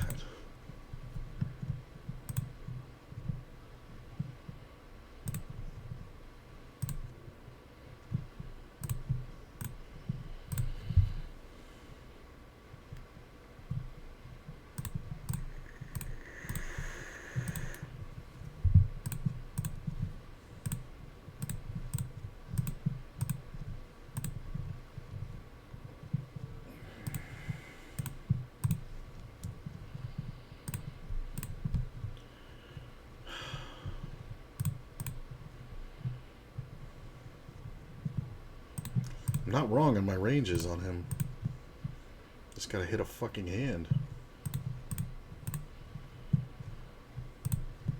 It's 100% VPIP. So the problem is when he's raising, it's when he's got something good. 8 big blinds. So it's like 8 to win 15. Yeah, I have to call. 3, 4, 6, king, jack. 5, 6. Get fucking just priced right in.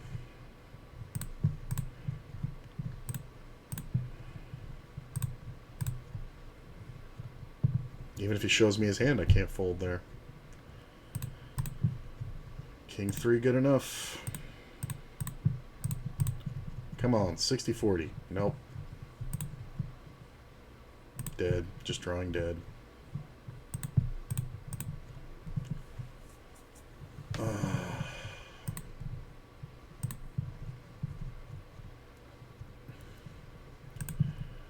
think this is starting stack is 10,000. Yeah, I can't re-enter. It's trash.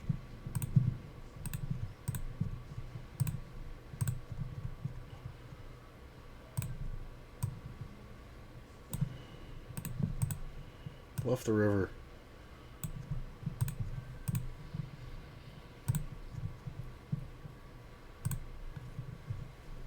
Queen 9.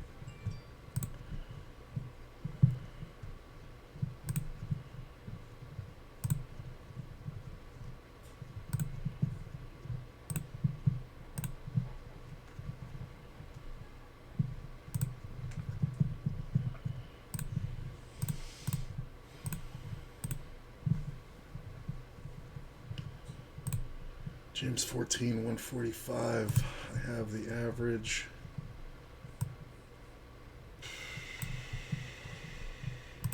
I can't call it. I need 8s. It's a huge bet into 3 players.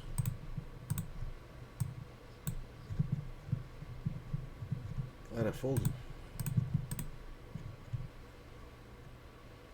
That's not so much. how do you call that flop bet, not the turn bet for less?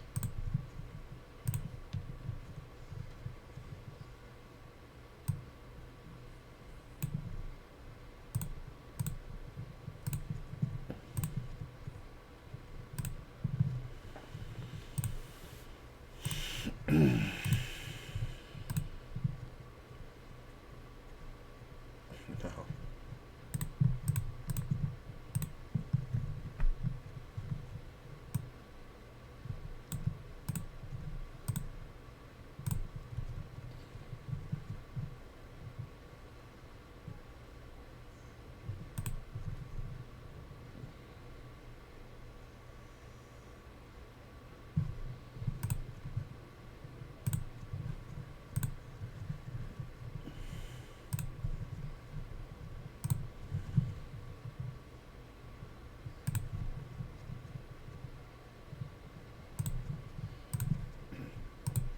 This hyper's a 50k starting stack. I thought I was doing much worse.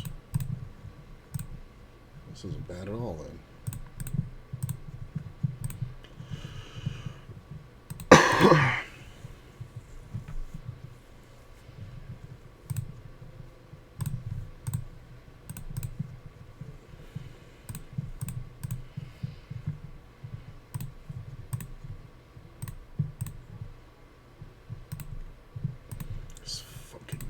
I should totally fucking...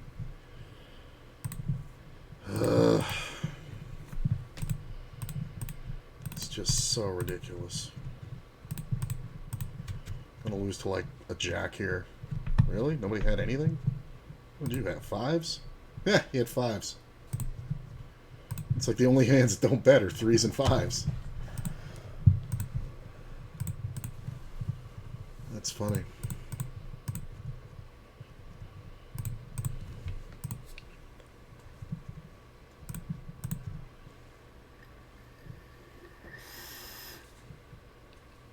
Sergeant.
Open. Open, open, open.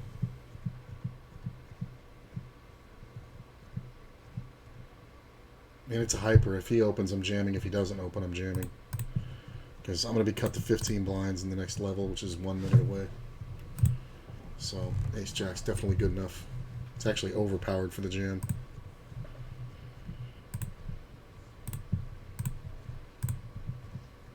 Fucking what took you so long? God damn, man. 10. Just takes him forever to make the easiest call on the planet.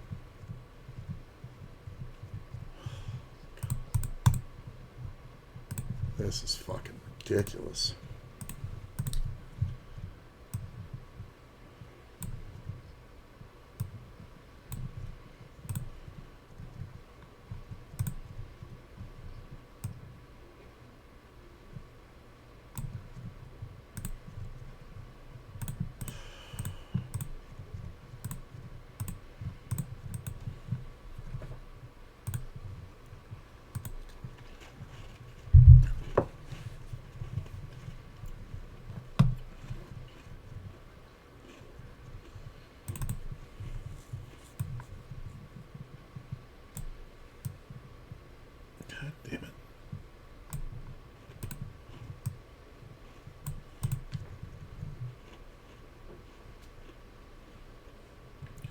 Just gonna wait for this one to fill up a little bit.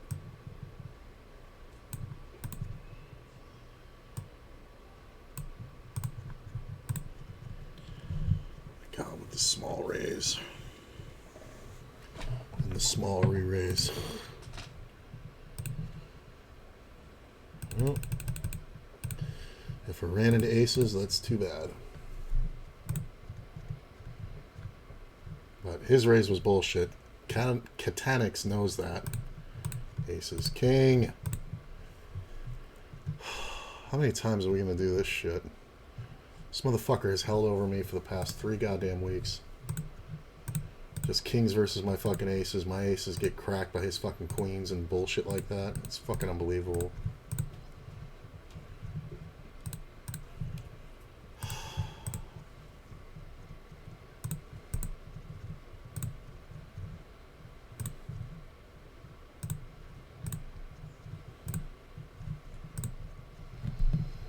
Probably getting it in here.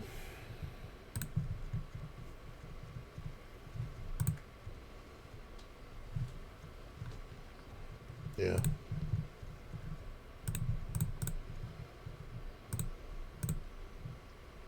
Come on. Hold. For the love of Christ. He's got to pick up so many outs. I didn't even look. Did it happen? Of course it did. Motherfucker. Pocket fours. Oh. Wow. They ran like shit today. River for fucking 400k. In the last fucking level.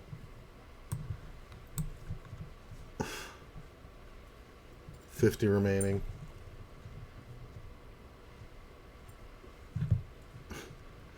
$50 remaining, top 18 getting paid. 400k. Puts me in 10th. This fucking mouth breather's in 10th. I can actually fold this.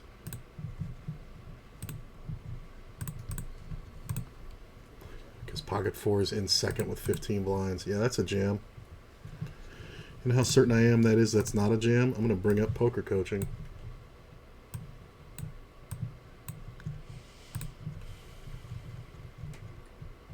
I gotta log in. Hang on.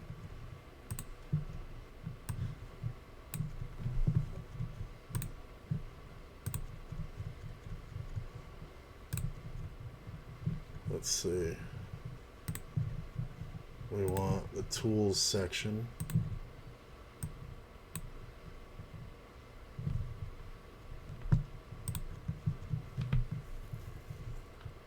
Tournament pre-flop charts. Position. Our blinds 15. Position. Under the gun 1. Raise first in. Pocket fours isn't even on the fucking chart. Let's be nicer. How about 12? Now it is, but he had 15. He had 14 and a half. It's not even on the fucking chart.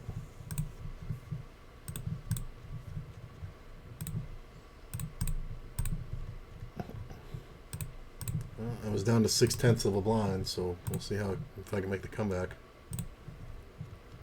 This table's not gonna fucking fill up, is it? I get min re-raised? Why are you min re-raising?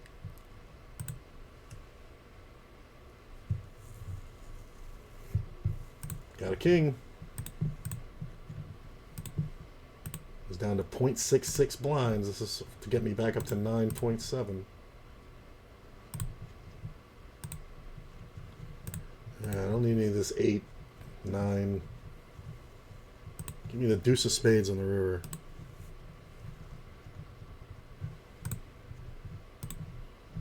No aces, no jacks, no 10s. 9 sucks. Oh, if nobody bets, I win. I'm dead. Look at this shit. I'm gonna cry when he has 2 pair too. Not even the 10. Ace 9. Thanks for the protection. Oh, back up.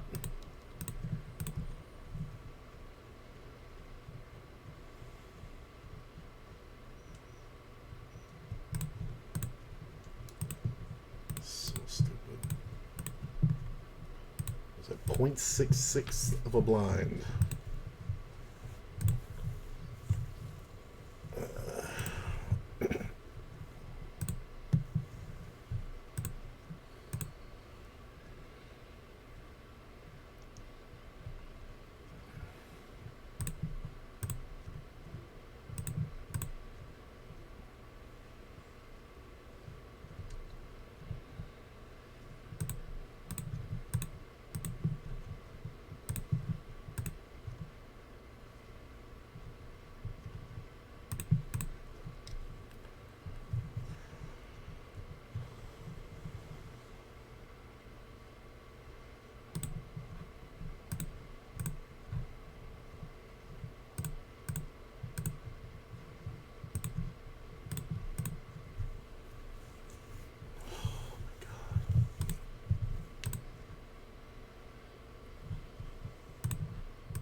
Can I fucking hit something? Jesus Christ.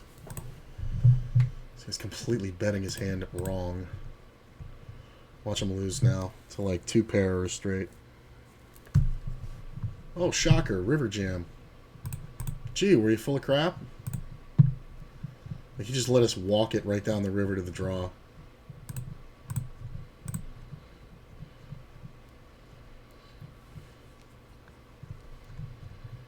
Taking this fucking seat. I don't care if we are short-handed.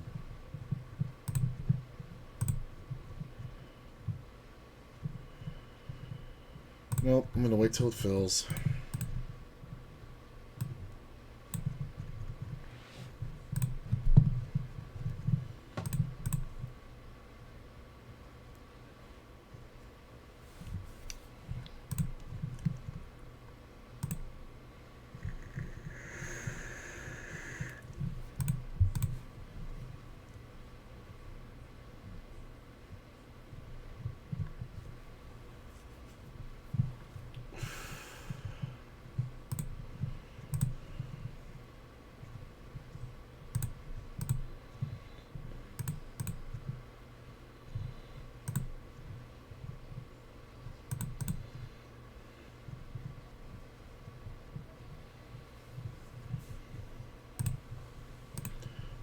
Bother.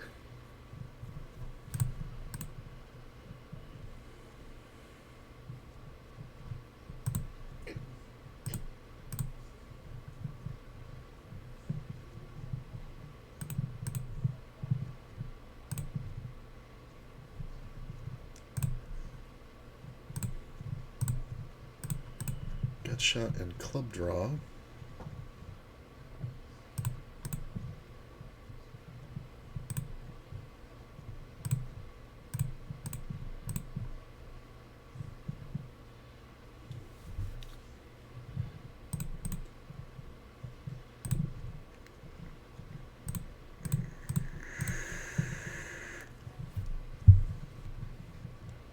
Nine of clubs.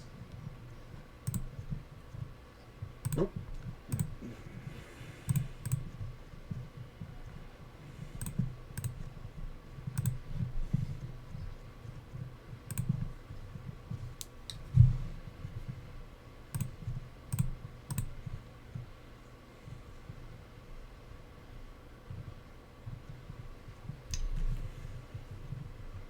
Finally.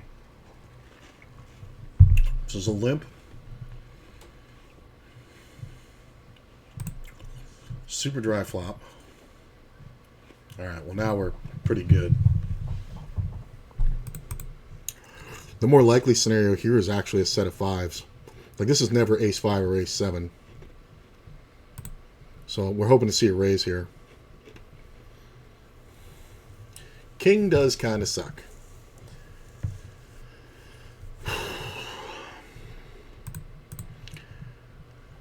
Well, I'm not going to raise it. Ace Queen. I don't think he would have called off for the last bit, but it really doesn't matter.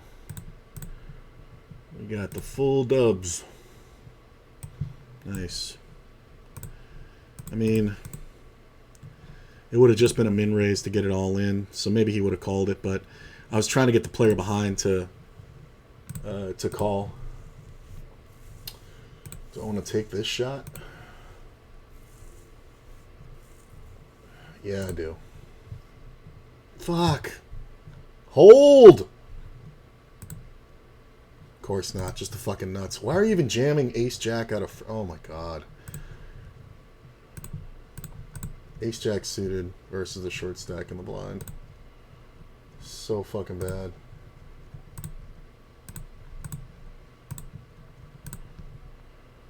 I'm gonna keep playing a while. Alright. 7-8. He fucking rivers the string.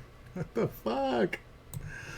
Flop trips on a 10-10-4. The guy has 7-8, and I lose. I'm like so ridiculously ahead. There's never a reason to raise there. That's amazing. Oh, this table opened up. Ooh, get me in there. Yeah, I'm gonna play for a while. Still feel good.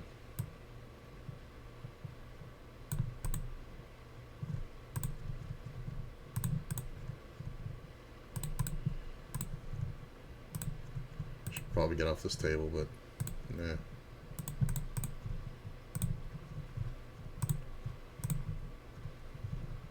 Excellent.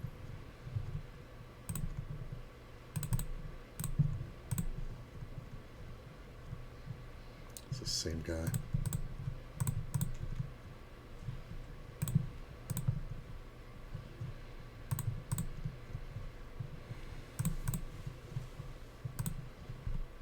It's just always going to bet the river. Never a point in raising. Maybe if I had bet something like half pot on the turn, he may have called a half pot river bet, but I kind of doubt it.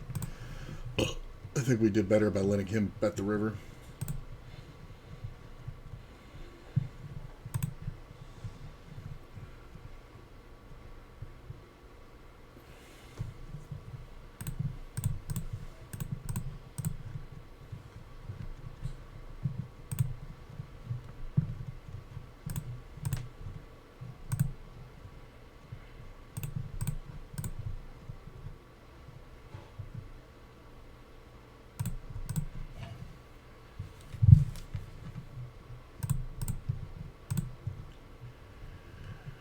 Three bet by green top, call behind.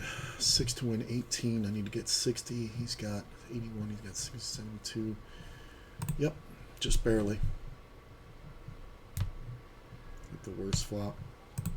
Not the worst, but it's going to be very hard to know where I'm at. He bets 12 with Rob behind. I mean, well, now I'm out of the way because this is just a joke. You can't even fold ace-king here. 6-7. That's hilarious. Funny part is, if it had just been me and him, we would have gotten it in on the flop. Oh my God.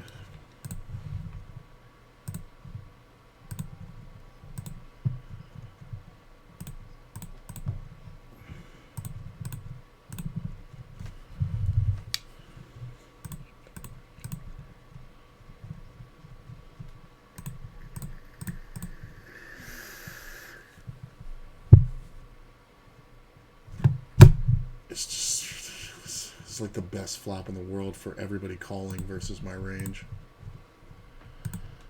This motherfucker is so chronic with the bets. Can somebody please have something? Jesus Christ, thank you. Guy limped out of first. Please just have fucking jacks.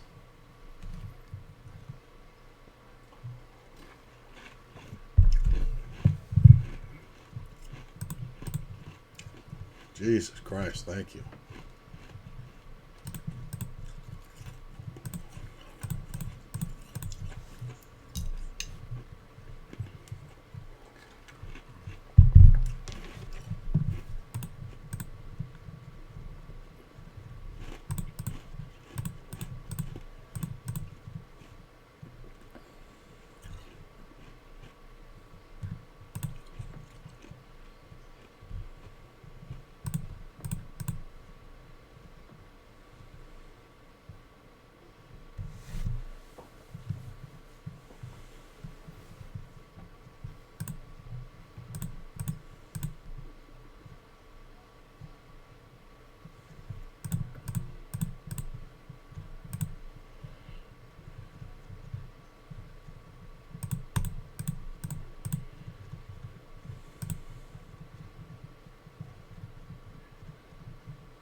Nice, those are still working out.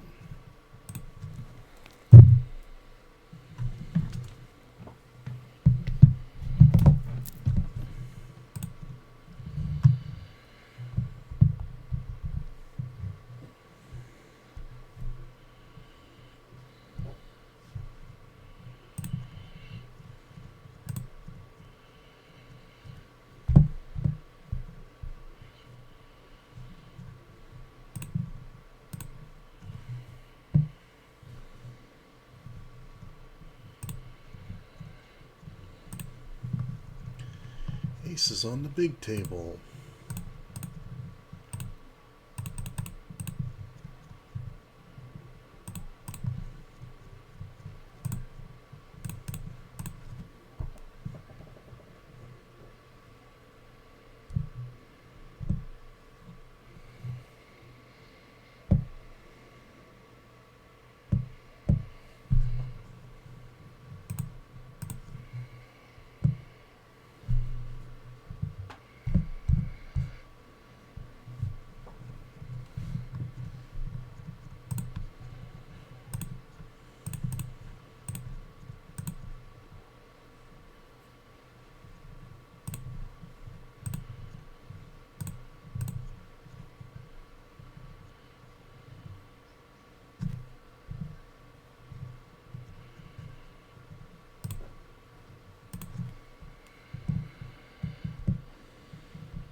There's another set of deuces. Limper, limper.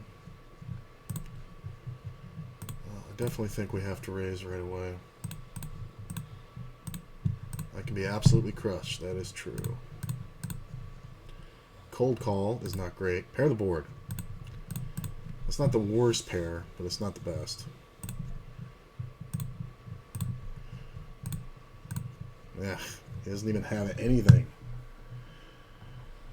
Versus ace queen. Okay.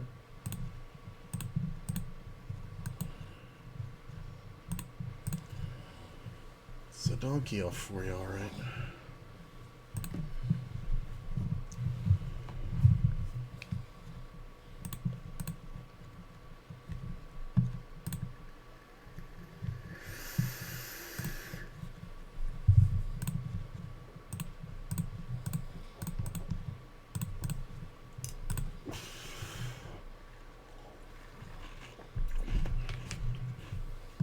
Oh, Killing Bird, what's up, my man? How you doing, buddy?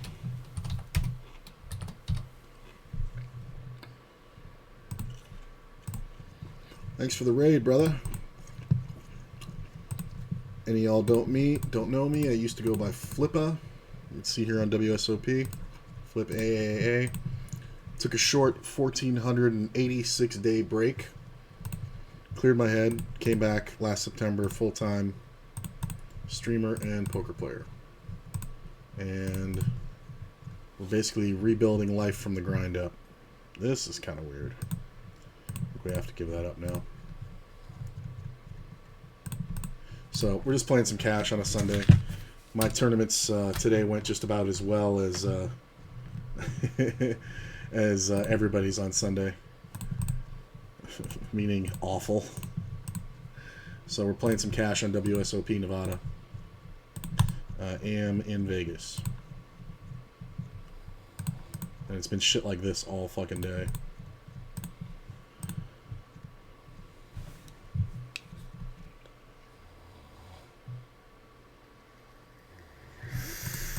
So, no more tournaments, but we'll play some cash for a while. What's up, KB? How'd your games go? It's pretty late. You start pretty early, man. You must have done well. All right. I mean, it's 10:30 for me here. I think you always started before noon in my time.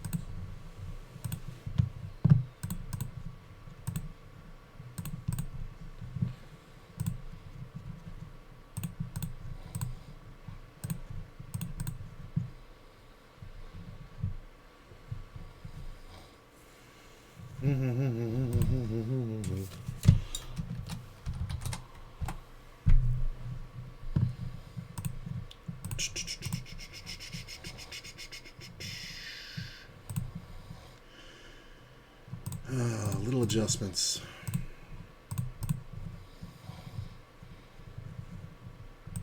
But thanks for the raid, my man. I feel like I usually play later, so I feel like every time I try to look for somebody to raid, you're never on.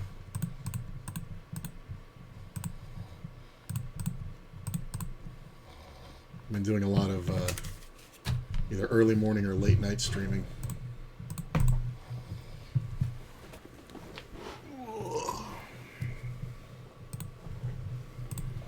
But just playing some good old Ring.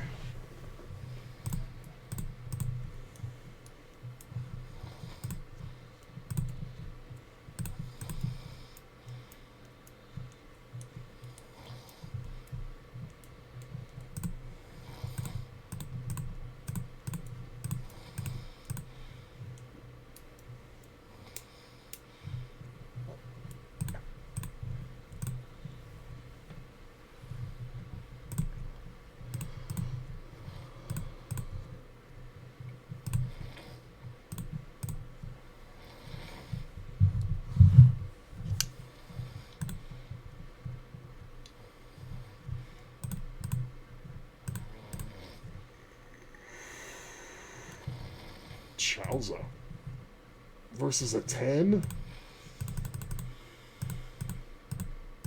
How the fuck did you get that much money in versus a 10? Wow. Oh.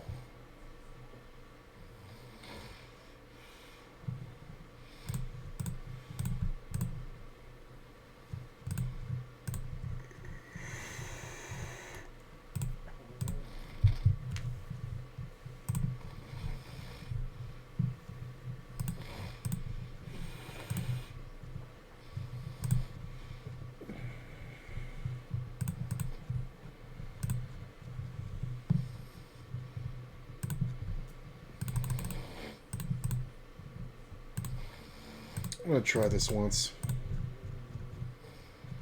Nice. I'm going to start raising his half pot flop bets.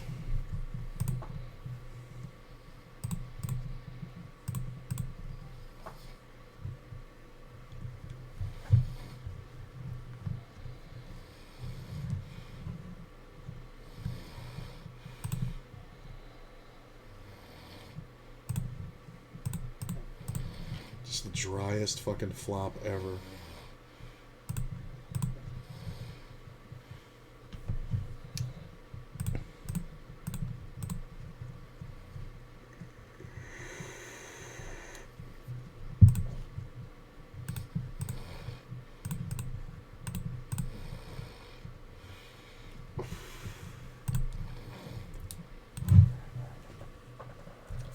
Oh, I also make a shitload of content on a bunch of other platforms.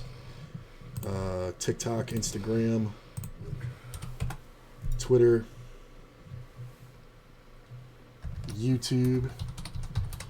The YouTube has all the whatchamacallits cut out of them, the final tables. It's got a bunch of good hand highlights. And I do a lot of edited stuff where I use movies to kind of have some fun. Splice in scenes of movies and shit to kind of make my point.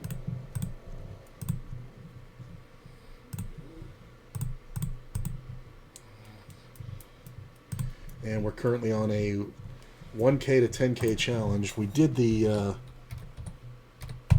100 to 1,000 challenge. Finished that in February. And we're currently on the 10K challenge. Current bankroll is at 35.43.63, so we've done pretty well. I was at $4,000 last week. I'm not gonna lie. I wasn't playing my best. I got super sick, and I'm just now getting over it with the help of some antibiotics. Maybe I shouldn't have played as much as I did. I played when I felt like I felt good, but then I think looking back, a couple of sessions I wasn't 100%. So, took a little downswing. I think the high point for the bankroll was about a week and a half ago. Yeah, at $4,091, I think. Yeah. So it's not a huge backslide, but I did play like $300 in tournaments that I didn't cash. So I just wanted to play some really good events, and nothing special, just the usual. I think the biggest letdown was the aces cracked by ace deuce. That was fun for 80 blinds pre. the guy raised, and I had been 3-betting him a ton, but it was just like coincidence. Like I had all monsters, and he kept folding to me, and then he just fucking out of nowhere he just ripped it, and that was the end of that. And I just was like, all right, cool. I snap called, and he rolled over ace deuce of diamonds and flopped 3 deuces. This motherfucker's gonna bet every time. Like I can't keep butting heads with this fucking idiot. It's just relentless, and I have to have something. I have to have at least something to fucking show down, because he's always got equity. Like he's always got equity. He's always got the heart. He's always got a pair. And once the board pairs, it's just trash, because you wouldn't keep going ape shit on a flush with the board pairing.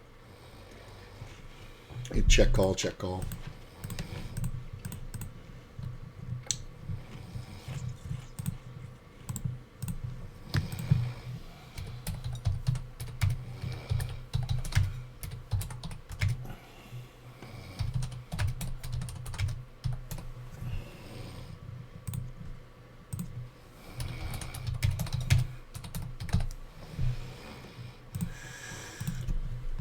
Little note.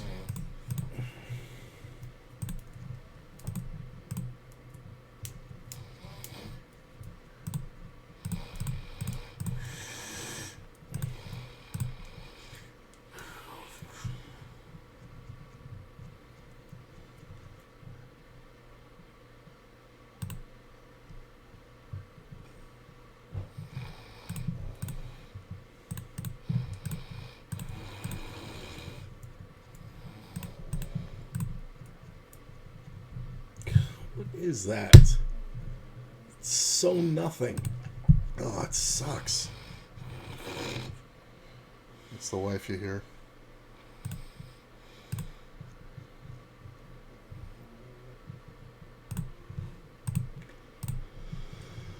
Not bad.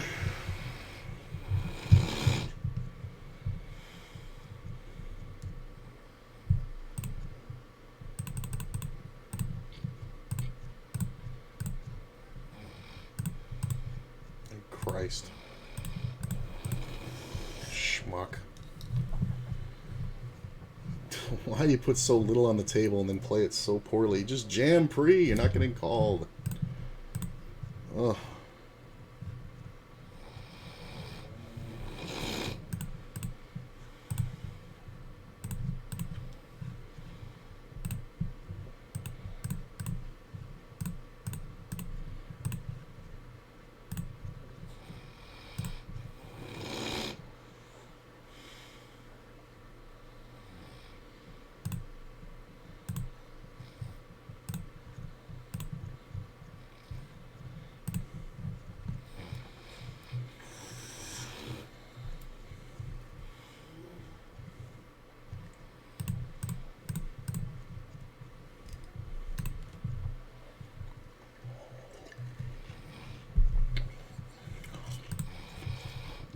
Nobody's stuck around. Nobody gives a shit unless it's tournaments. Good. Who needs ya?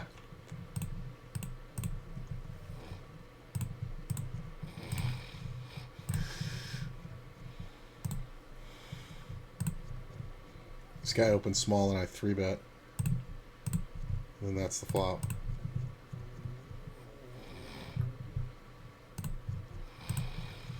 I mean, you would never bet it. We'd bet it small on the turn, that's for sure. Hey, it worked.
Jesus. Both dogs and my wife are over there snoring their heads off. It's kind of funny, they sync up every now and then. There goes the dog. There goes the wife. There's the dog.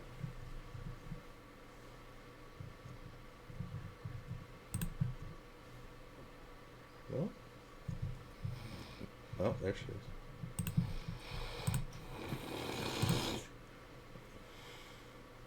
There's the other dog.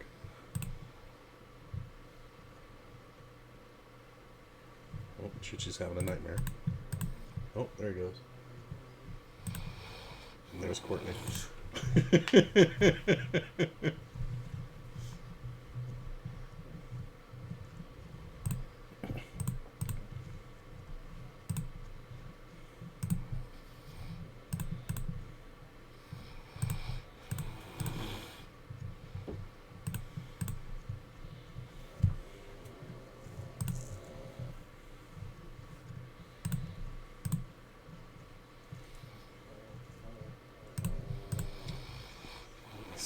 He's got a full buy-in on the table now. This guy like doesn't reload until he goes bust, but he had like $10 on the table before.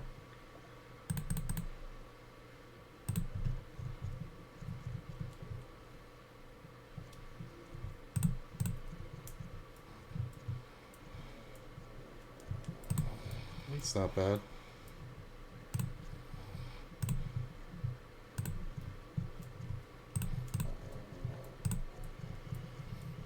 Three's okay. I think we go for a little more value. Yep.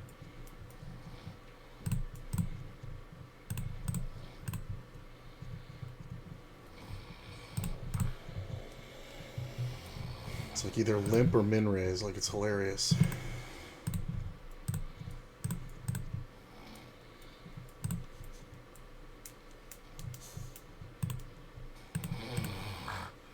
Big bet and a call, you win.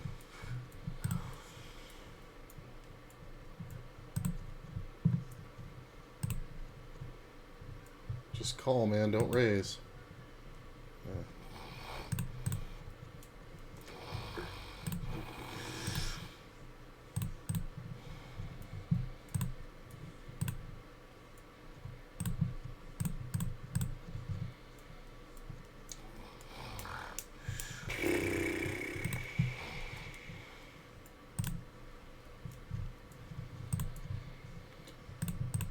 So this works well if he has a king.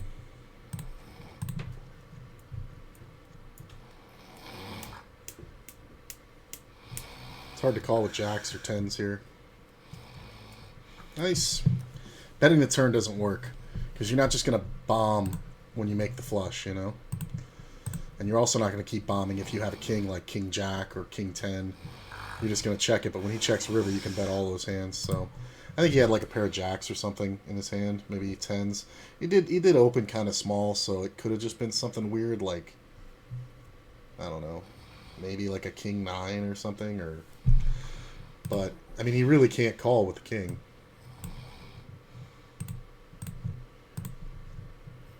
So it's kind of a shitty position that he's in, being out of position. Alright, I'm making some room now. Yeah, this is just... Like, why don't you go for value there? Like what's the... Raise small, super stupid. Bet. Then you just check down? Like, why aren't you betting? Do you need him to see how badly you played a good hand?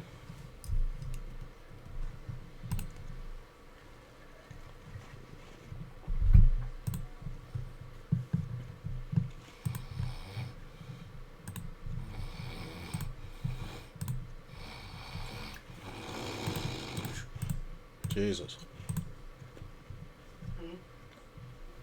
Huh? No. Why you talking to me? Oh, since you're awake. Stop snoring. I'm trying. I had a thing where I said, because all three of you were snoring, and I was like, wait, watch. There's Courtney. There's Sergeant. There's Choo-Choo. There's Courtney. There's Choo-Choo. There's Sergeant.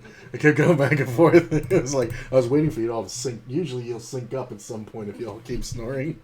And it's just like a fucking orchestra crescendo of just... Sergeant on treble. I really call it tenor. I'm tired.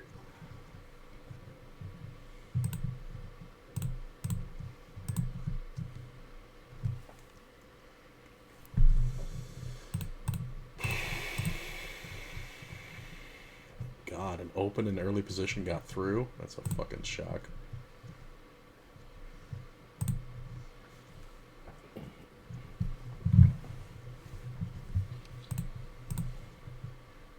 Two of them.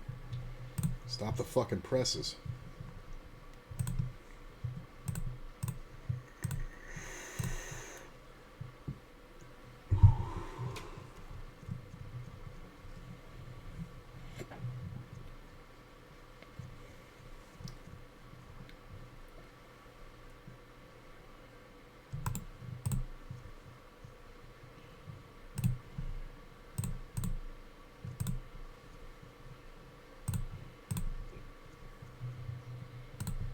Exactly the flop we want with this player raising.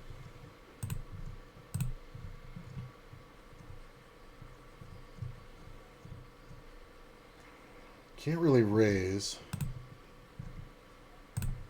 because we want him to continue betting poorly. King's not great because of this player.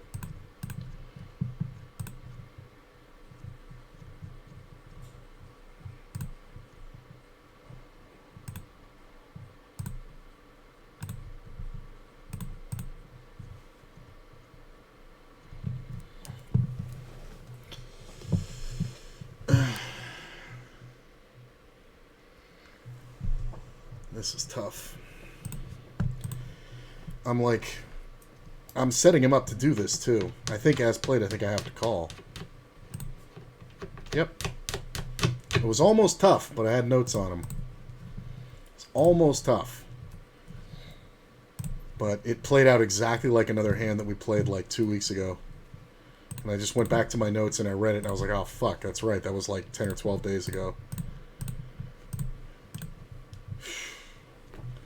It's always nice when you end up in that situation, but like once the king hits, it's like, wow. Do I plan on moving up to 100 NL? Yeah, when I hit 5K. I mean, it's kind of a different game now because I have to start taking money off to live. But when I have 5K working bankroll, which will mean I'll probably have to win about 8K, then yeah. Which sounds like a lot, but it's not. I mean, at this point, I'm averaging somewhere between... Well, the actual number that I worked out is about $35 per hour profit overall. I don't know if that's realistic, but it's kind of worked out that way this far in the 1K to 3,500 challenge. So it's not that far off. The only problem with 100K is, or the 100 NL, is that it doesn't run in full ring. So, and I'm not as familiar with 6 max on WSOP as I am on ACR. I would put my 6 max game on ACR, you know, on the same level as my full ring on WSOP. But WSOP, you got to understand, plays so differently than ACR that it's simply beatable at the 9 max, but the 6 max tends to play, you know, everybody plays more aggressive at 6 max, which is a mistake. You should just be playing it like it's, you know, 9 max with 3 chairs removed. But people tend to like really widen their ranges, and you know, people who never 3-bet some hands in the same position will 3-bet them all day long, playing 6 max and 4-bet, and people don't have 4-bet folds. Like, it's this weird thing I've noticed on you know, just from watching the 6 max at all different levels. So my feeling is when I get to the point where I want to move up to the 100 NL, it's going to have to be 6 max. If they had plenty of 9 max, I would just be on it, but it's just not there. You know, like I've got it for, you know, up to 200 NL, and you can see they're not even playing any. And this is show empty tables. There aren't even empty tables of 100 NL 9 max, which is kind of ridiculous. Like, I don't know why they wouldn't just have the tables. But like, if you go to 6 max, you can see there's, you know, 5, 6 full tables of 100 NL going right now. And there's only like 4 or 3 50 NL, and there's 4 20 NL. So I think the move is because it's all the same players, right? It's like they all play the same, you know, shit. If they're 6 max, they play 6 max from 20 up to 100 NL. It doesn't matter. And it just kind of matters like how they're running, you know. So when they're getting lucky, they'll jump up to 100 NL, you know. So do I want to? No. I was thinking I might want to raise this, but I think it's fine. I mean, it's fine either way, really. So keep the range wide. This is kind of, and this short stack, I'm kind of glad I didn't raise it, because I think there's less bluffs here because of the short stack. That's not bad. But so I'd have to be doing 6 max 100 NL, which you need more room for, you know.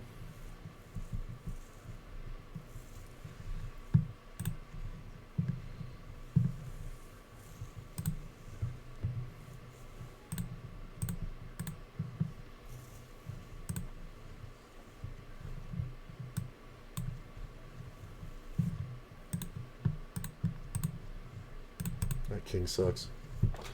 Only because I can't bet it for 2 reasons. 1, somebody might have a king, and 2, what do I get called by at this point? So if nobody bets, it's okay. But if I had a king in the blind, I should be betting. All right, I'm going to bet half pot here just to try to get to showdown. Sometimes we run into a 3, but I think we're trying to keep a 9 from calling. All right, I probably had the best hand.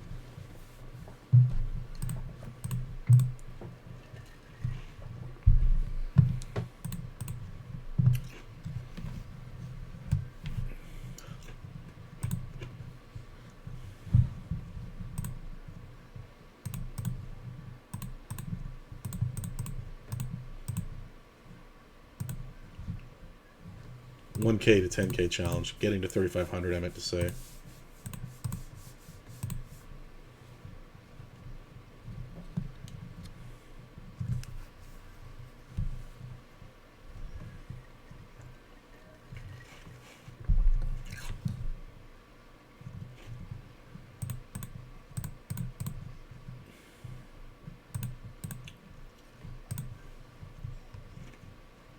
Oof. Just going to call this one.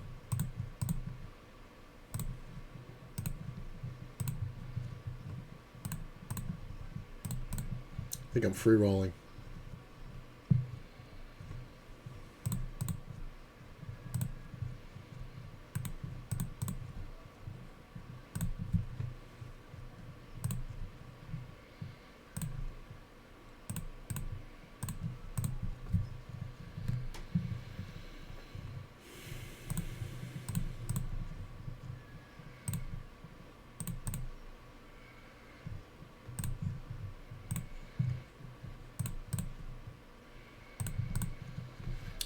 Yeah, we just have to bet twice there.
Yeah, the plan for the whole thing overall is to keep moving up.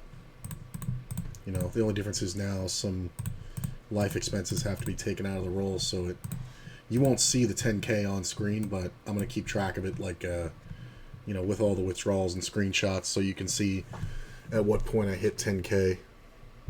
And then from there, we try to go to 100K. And at that point, you know, about when I've won about 30 or so, then I can start playing live. And, you know, there's different stages to the whole thing. I haven't figured for a mill ball yet, but I'll write out that plan when I'm at like 50K.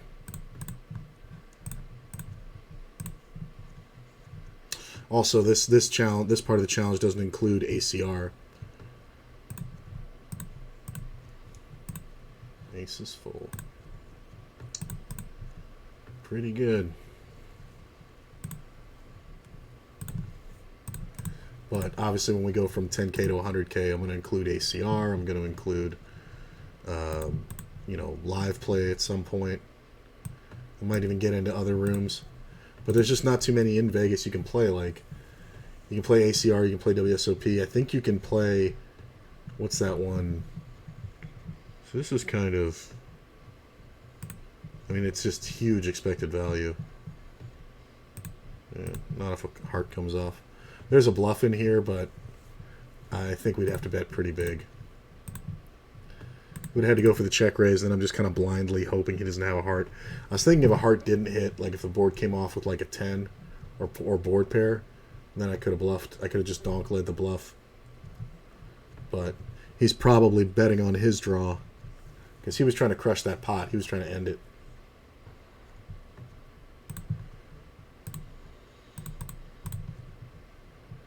I'm going to lead at the 2 pair.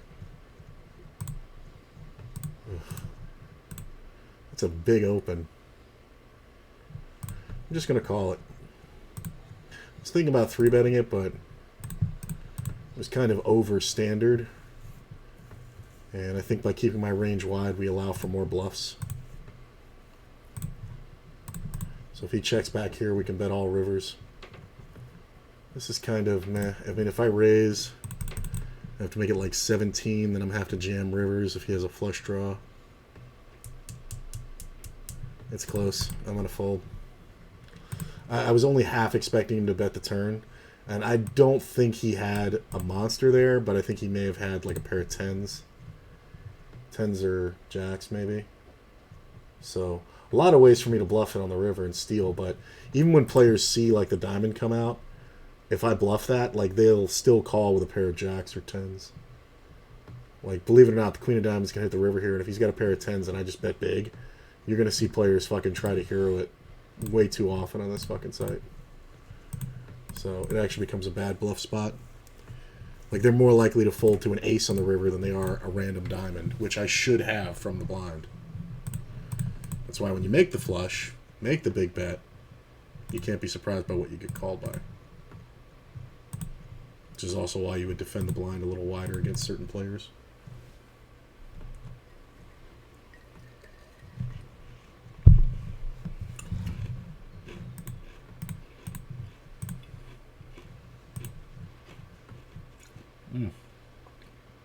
Damn, my man was just ahead. Didn't even need the flush.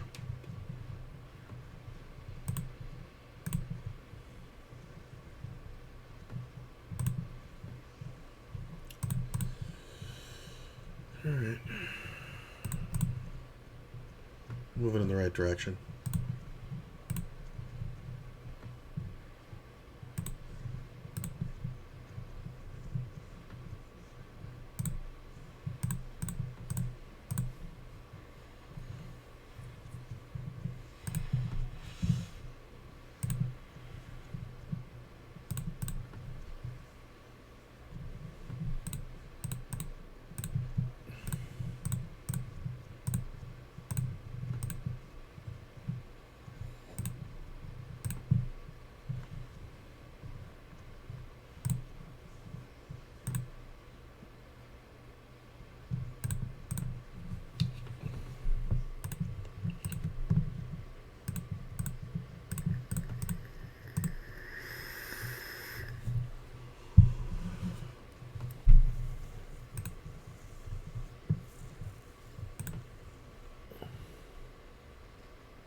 Huh.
I've gotten zero action on aces today.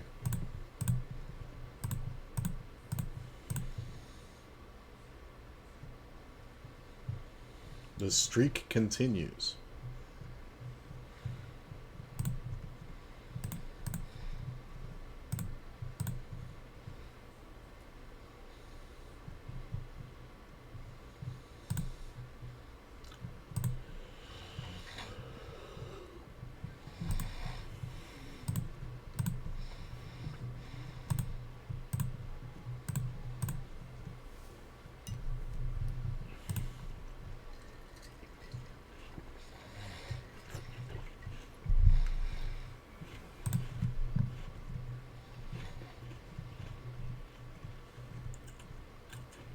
Small open.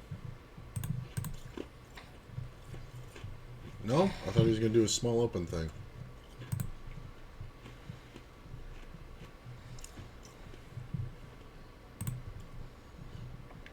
That's enough that I'm just going to call it.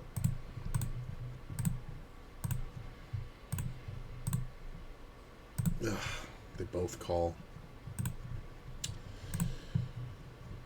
Okay, so this player posted in, and then all these players limped. I'm going to 3-bet. Pretty big, and I'm not folding to him. I don't know what the fuck Hustle Nuts is doing. Okay, apparently Courtney's weighing in. And if he has a queen, it's just too bad. We're going to bet a little over half pot, not fold. This sucks. Jacks. Ace or king, please. God, if you're just going to call off with a fucking queen on the board, just jam it pre, you fucking loser. These fucking people who just read everything as ace-king, it's just fucking annoying.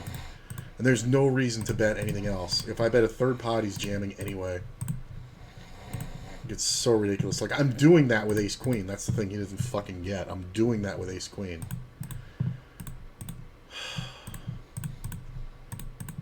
Playing it exactly the same way.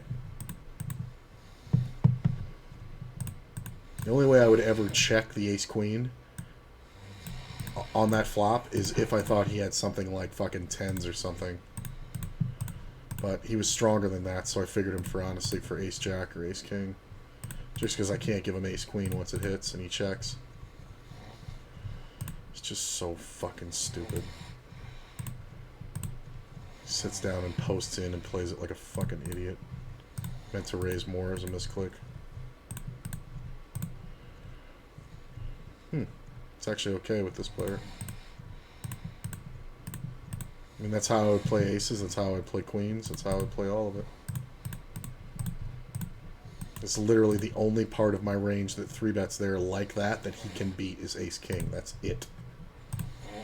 Everything else, jacks plus, I'm playing the exact same way. So literally he's got, what is that, 1 in 6? 1 in 6 that he can beat, and only 2 out of 6 that he doesn't lose to because we tie with jacks. But nope, just happily get it in with the overcard on the board. It's funny because if I had had the ace, I would have checked it. Like if the ace had hit the flop, I would have checked it.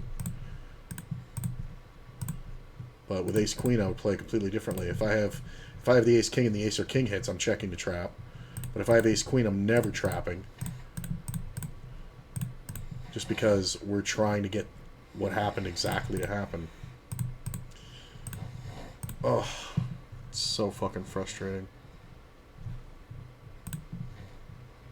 How much did he even have? He didn't even have a full stack, right? Yeah, this fucking bullshit stack. Anytime people don't automatically reload, you can take a couple points off their IQ. It's like, why are you going to sit there with less than 100 blinds?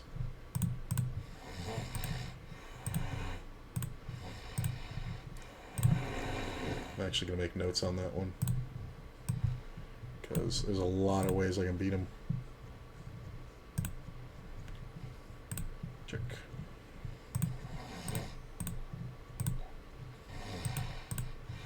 I mean, maybe a 1/3 pot bet is better sometimes on that flop, but that's still like 11 and he's got 20 left. I can't fold if he jams. Maybe it looks more convincing, maybe. But I kind of doubt it. I think he's just always putting me on ace-king when he gets 3-bet. Like, he's going to run into aces and queens and kings just as much.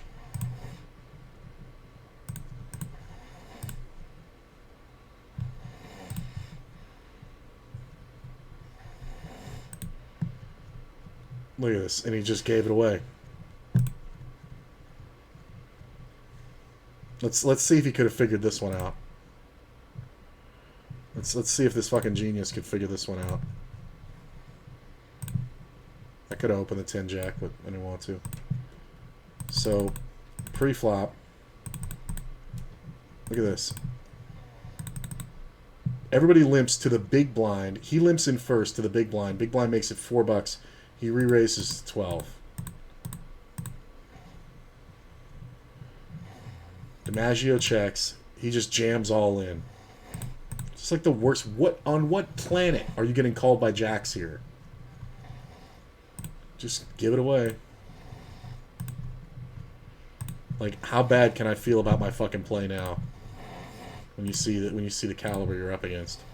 Like, wouldn't you want to bet smaller to get action from jacks or queens? Would you just want to shut them out completely? You made a super aggressive move pre-flop. Super aggressive.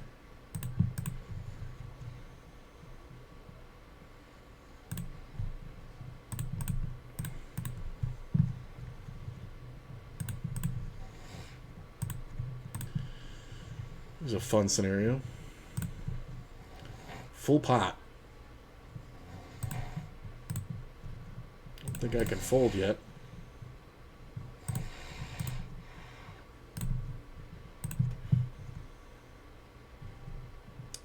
Check.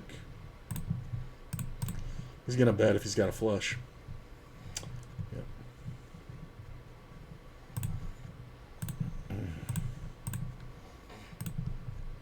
So why are we both calling? That's the question. I mean, DiMaggio should have the ace a lot. This lead out is kind of ridiculous. I'm not sure what's going on here.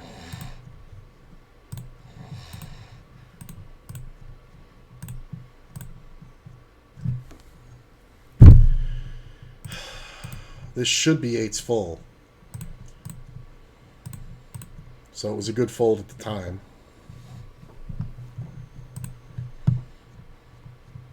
Ace jack.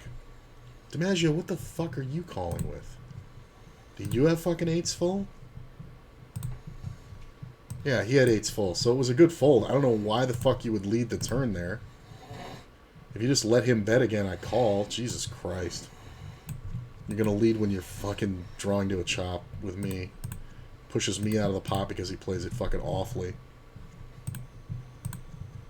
Like, DiMaggio's not betting nothing, and there's 3 of us in the pot. Like, somebody can't just have ace-8 or ace-3? Like, that's just so fucking bad.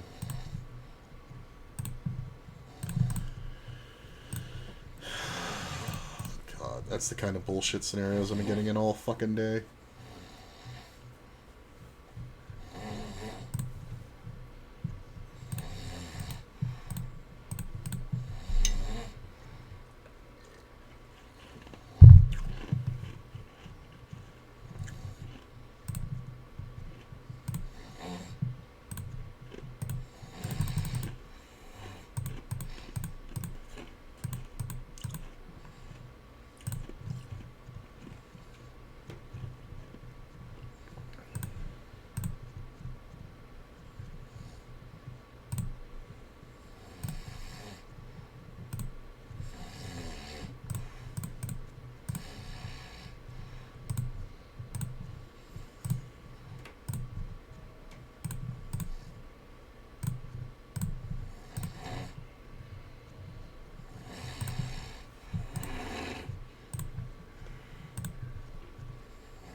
Yeah, I'm gonna try the bet.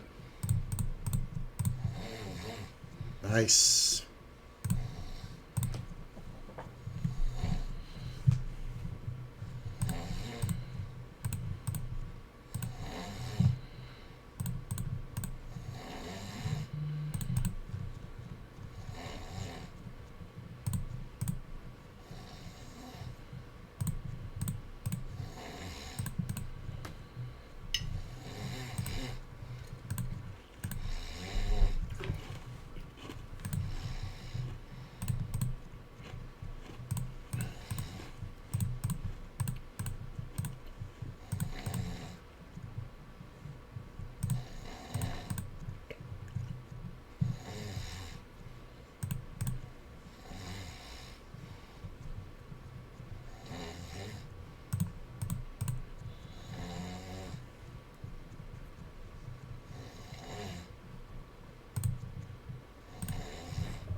What'd you think the you thought the ace-6 fold wasn't going to be good? You thought I was giving up the winner?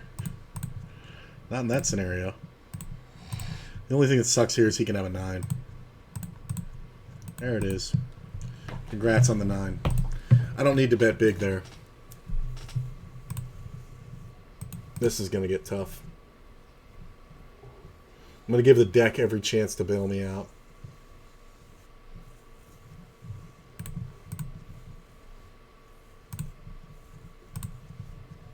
I knew the ace-6 wasn't good.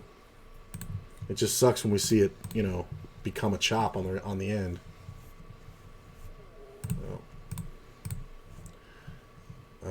Probably lose. No, wow, he didn't have ace-king. I thought by checking... See, he had the ace of spades. Like, why wouldn't you bet? What spades do I have? See, he should have bet that one for sure. All right. Bet here. Hard on the river. Show me the bet. It's fucking amazing.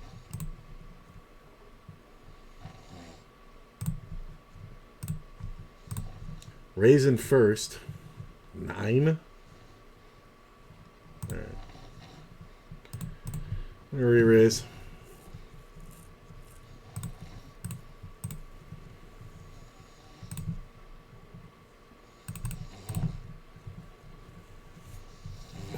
Coming out of first, there are way more overpairs than there are sets, so if he had raised, I wouldn't mind it.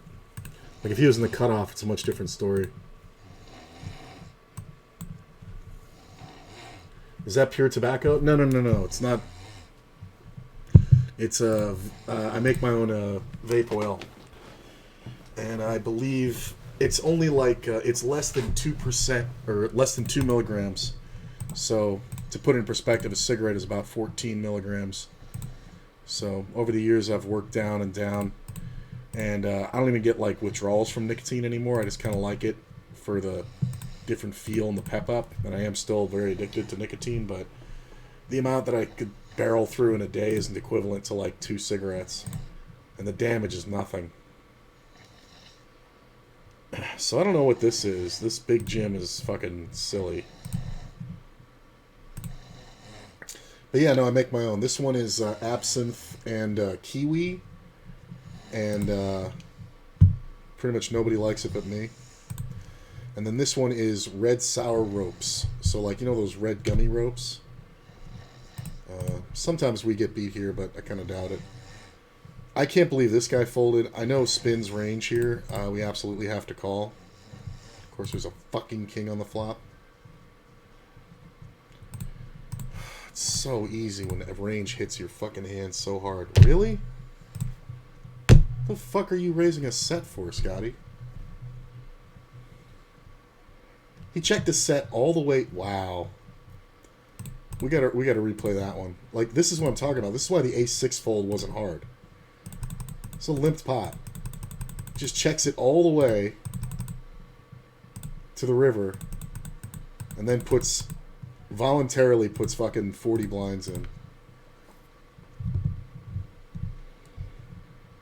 Okay.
There's a lot more flushes now when he checks twice.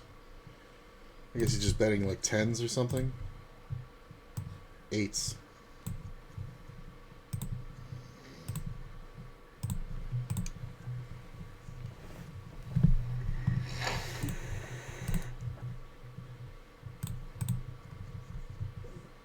This small re-raise garbage is just garbage. Like seriously.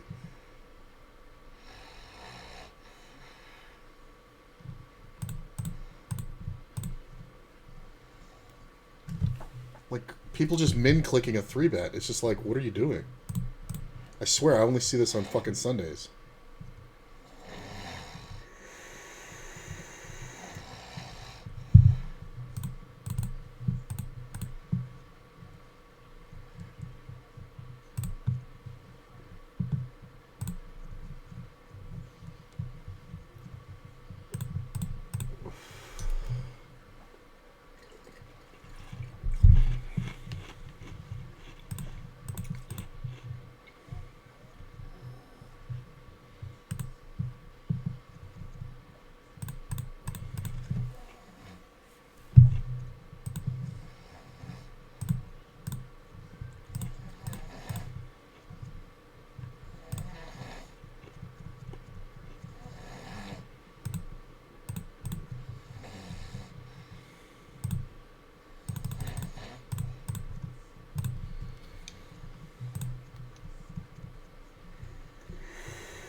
Jesus Christ. That's like the 5th time today.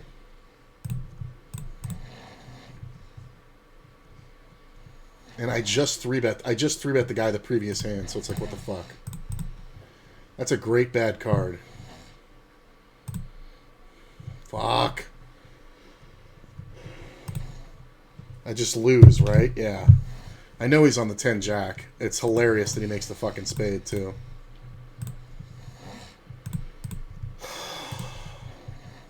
You see what fucking happened there? Like, this is why I'm winning, but Sundays are so brutal. Like, this was pre-flop. He just cold called twice with the fucking 10 jack. And then I bet half pot. He's calling literally for a gut shot and it peels right off. Didn't even have the full 4 outs, had 3. If he checks the turn, I bet again and it's over. But I can't bet because of the fucking spades. And now he can just have a pair of aces with me, ace 10 with the ace of spades. There's only 2 aces left. It's fucking unbelievable. Like, and the crazy thing is, in that exact scenario, I could have gotten him off of it by betting huge on the river. I was planning on jamming the river if the spade didn't come off. Ugh, it's so fucking gross, man. Now this fucking moron's opening for fucking ridiculously large bet for no fucking reason. That's a good way to fucking stick him after the aces.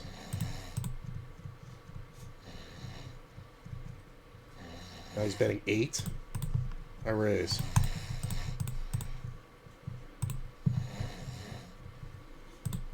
Anything but a fucking board pair.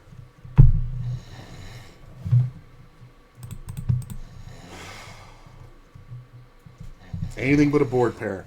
Like, and I can't fucking check because I'm going to get bluffed on every river. Unreal. Anything but a board pair. That's all I'm saying. He fucking showed what he had. But I can't fucking check it. I can't fucking check this turn. There's no fucking way to check. Because even if he just has the fucking ace queen, he's going to fucking jam all rivers anyway. And then when this fucking river comes out, how am I ever supposed to make the right play when he has ace queen? Ever. Anything but a fucking board pair. Jesus Christ. Such a fucking stupid ass donkey play. 5x open with aces. Everything else he's opening like 3 blinds.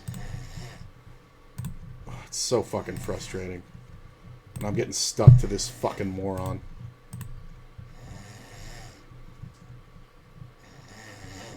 Driest flop in the world. 3-way pot.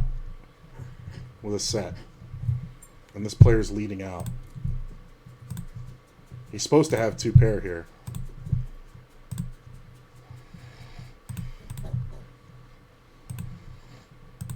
What the fuck are you even betting at?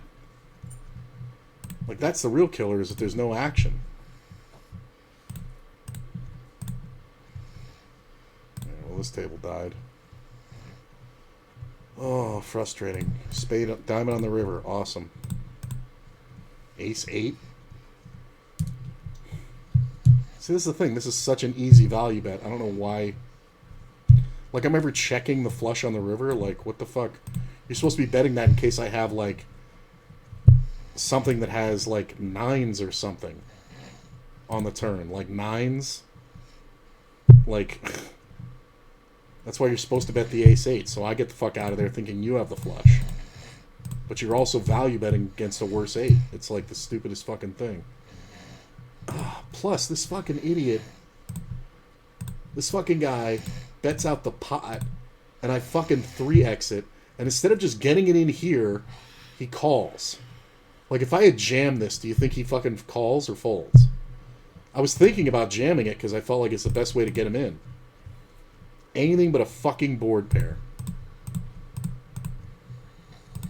And if he has the ace queen... If he has the ace queen with the ace of clubs in his hand, like, the money's going in on the turn anyway. Like, every time. So he has to have the ace of clubs in his hand. He just so happens to have fucking aces.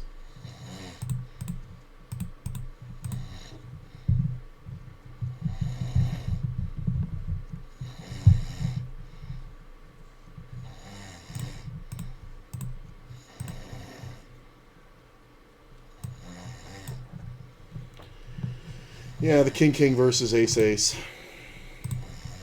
Which has happened 3 times today for a full buy-in.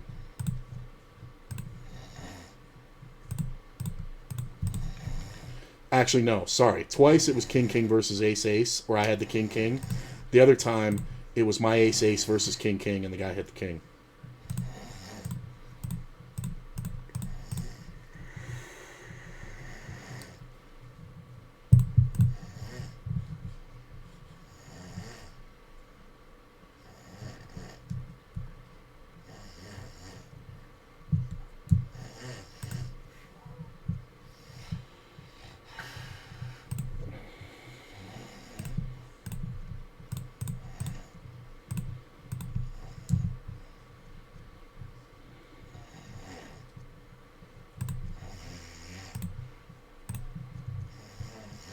You should have more 4s than 10s.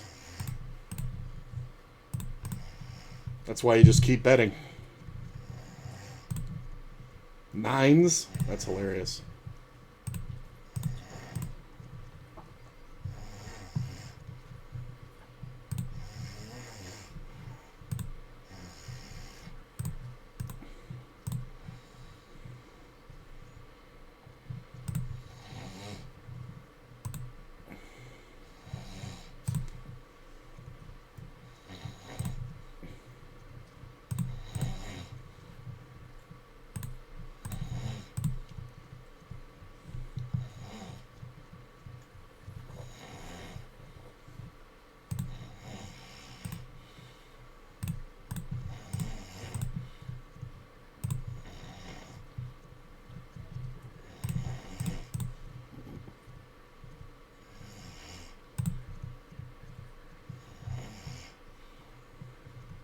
the dumbest bet on the planet. Look at it, he's just giving it away.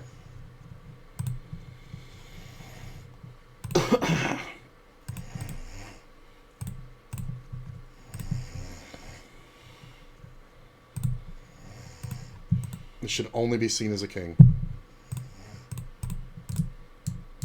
What you doing, Chucky?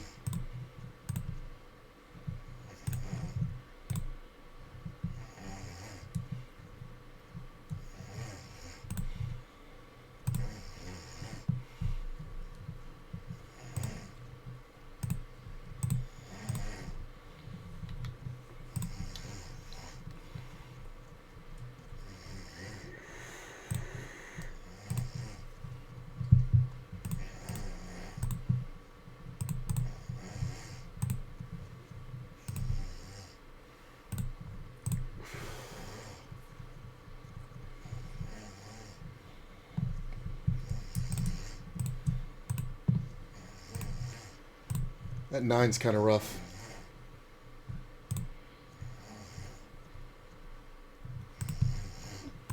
I'm going to check. Yes, a 9 bets, but a worse king also bets, and flush draws also bet. So, of course he has the 9. Ugh. And it's the same size bet for all three. There's just no way to play it any differently. Like, the real way to bet this is to overbet it to make it look like bullshit. But this is either a value bet king or 9. And king jack will absolutely value bet.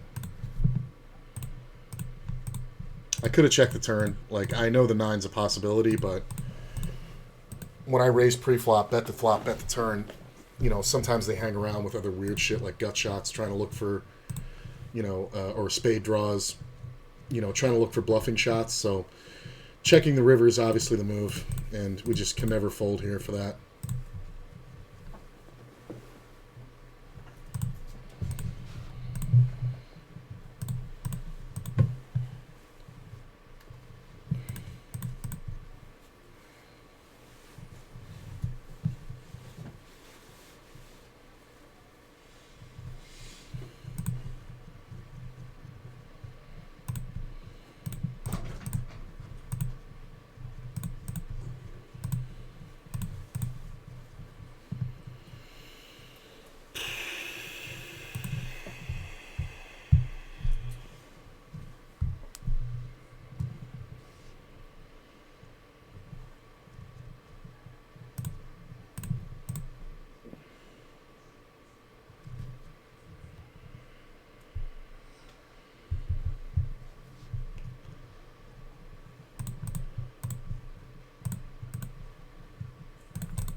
I think we check this one back, honestly. And I think we go for a little value bet on the river. Yeah. I almost bet the turn there and blew it out, but I feel like they may have had something that could pay me.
There's another one.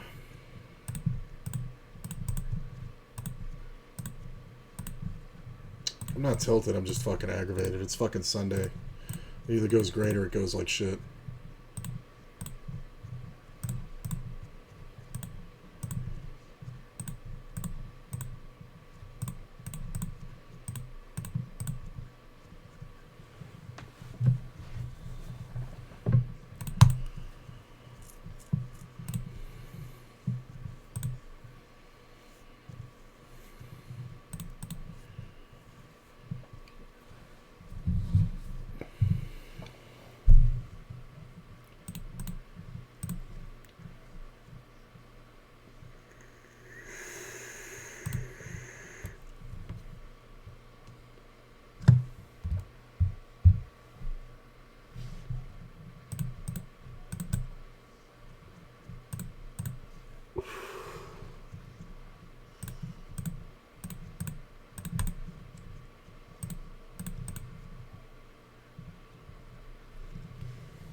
Hey, 80% of a royal.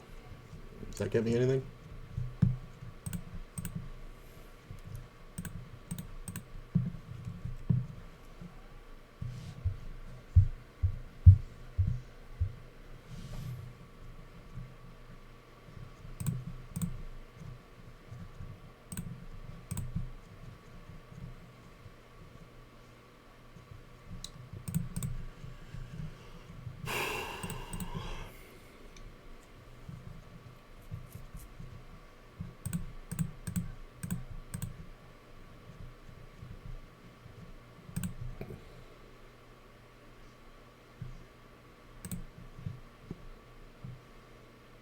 Spin's always going to take this shot.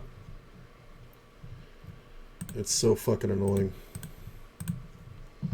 It's like when it's that fucking basic, it's so fucking annoying.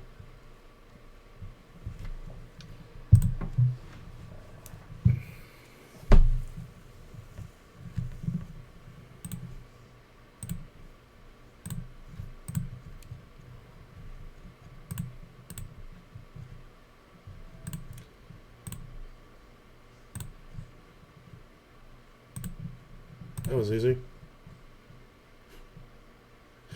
Nice play with the king. What the fuck is that? Like, I'm not going to have ace, king, ace, queen, king, queen there, ever.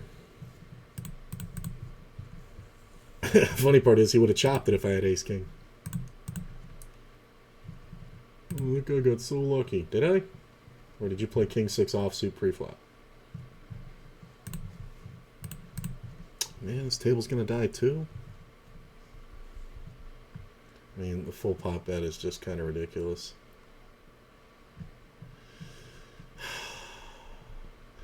If this was a 3 instead of a 2. Like, I know he makes these full pot bets as bluffs, but I don't have enough equity with second pair 5-4. Honestly, ace 5 I would call. Yeah, I think ace 5 or obviously like a draw 4-6 or something. Or even like ace 3, honestly, I could call it. Like, this is the value hand bet.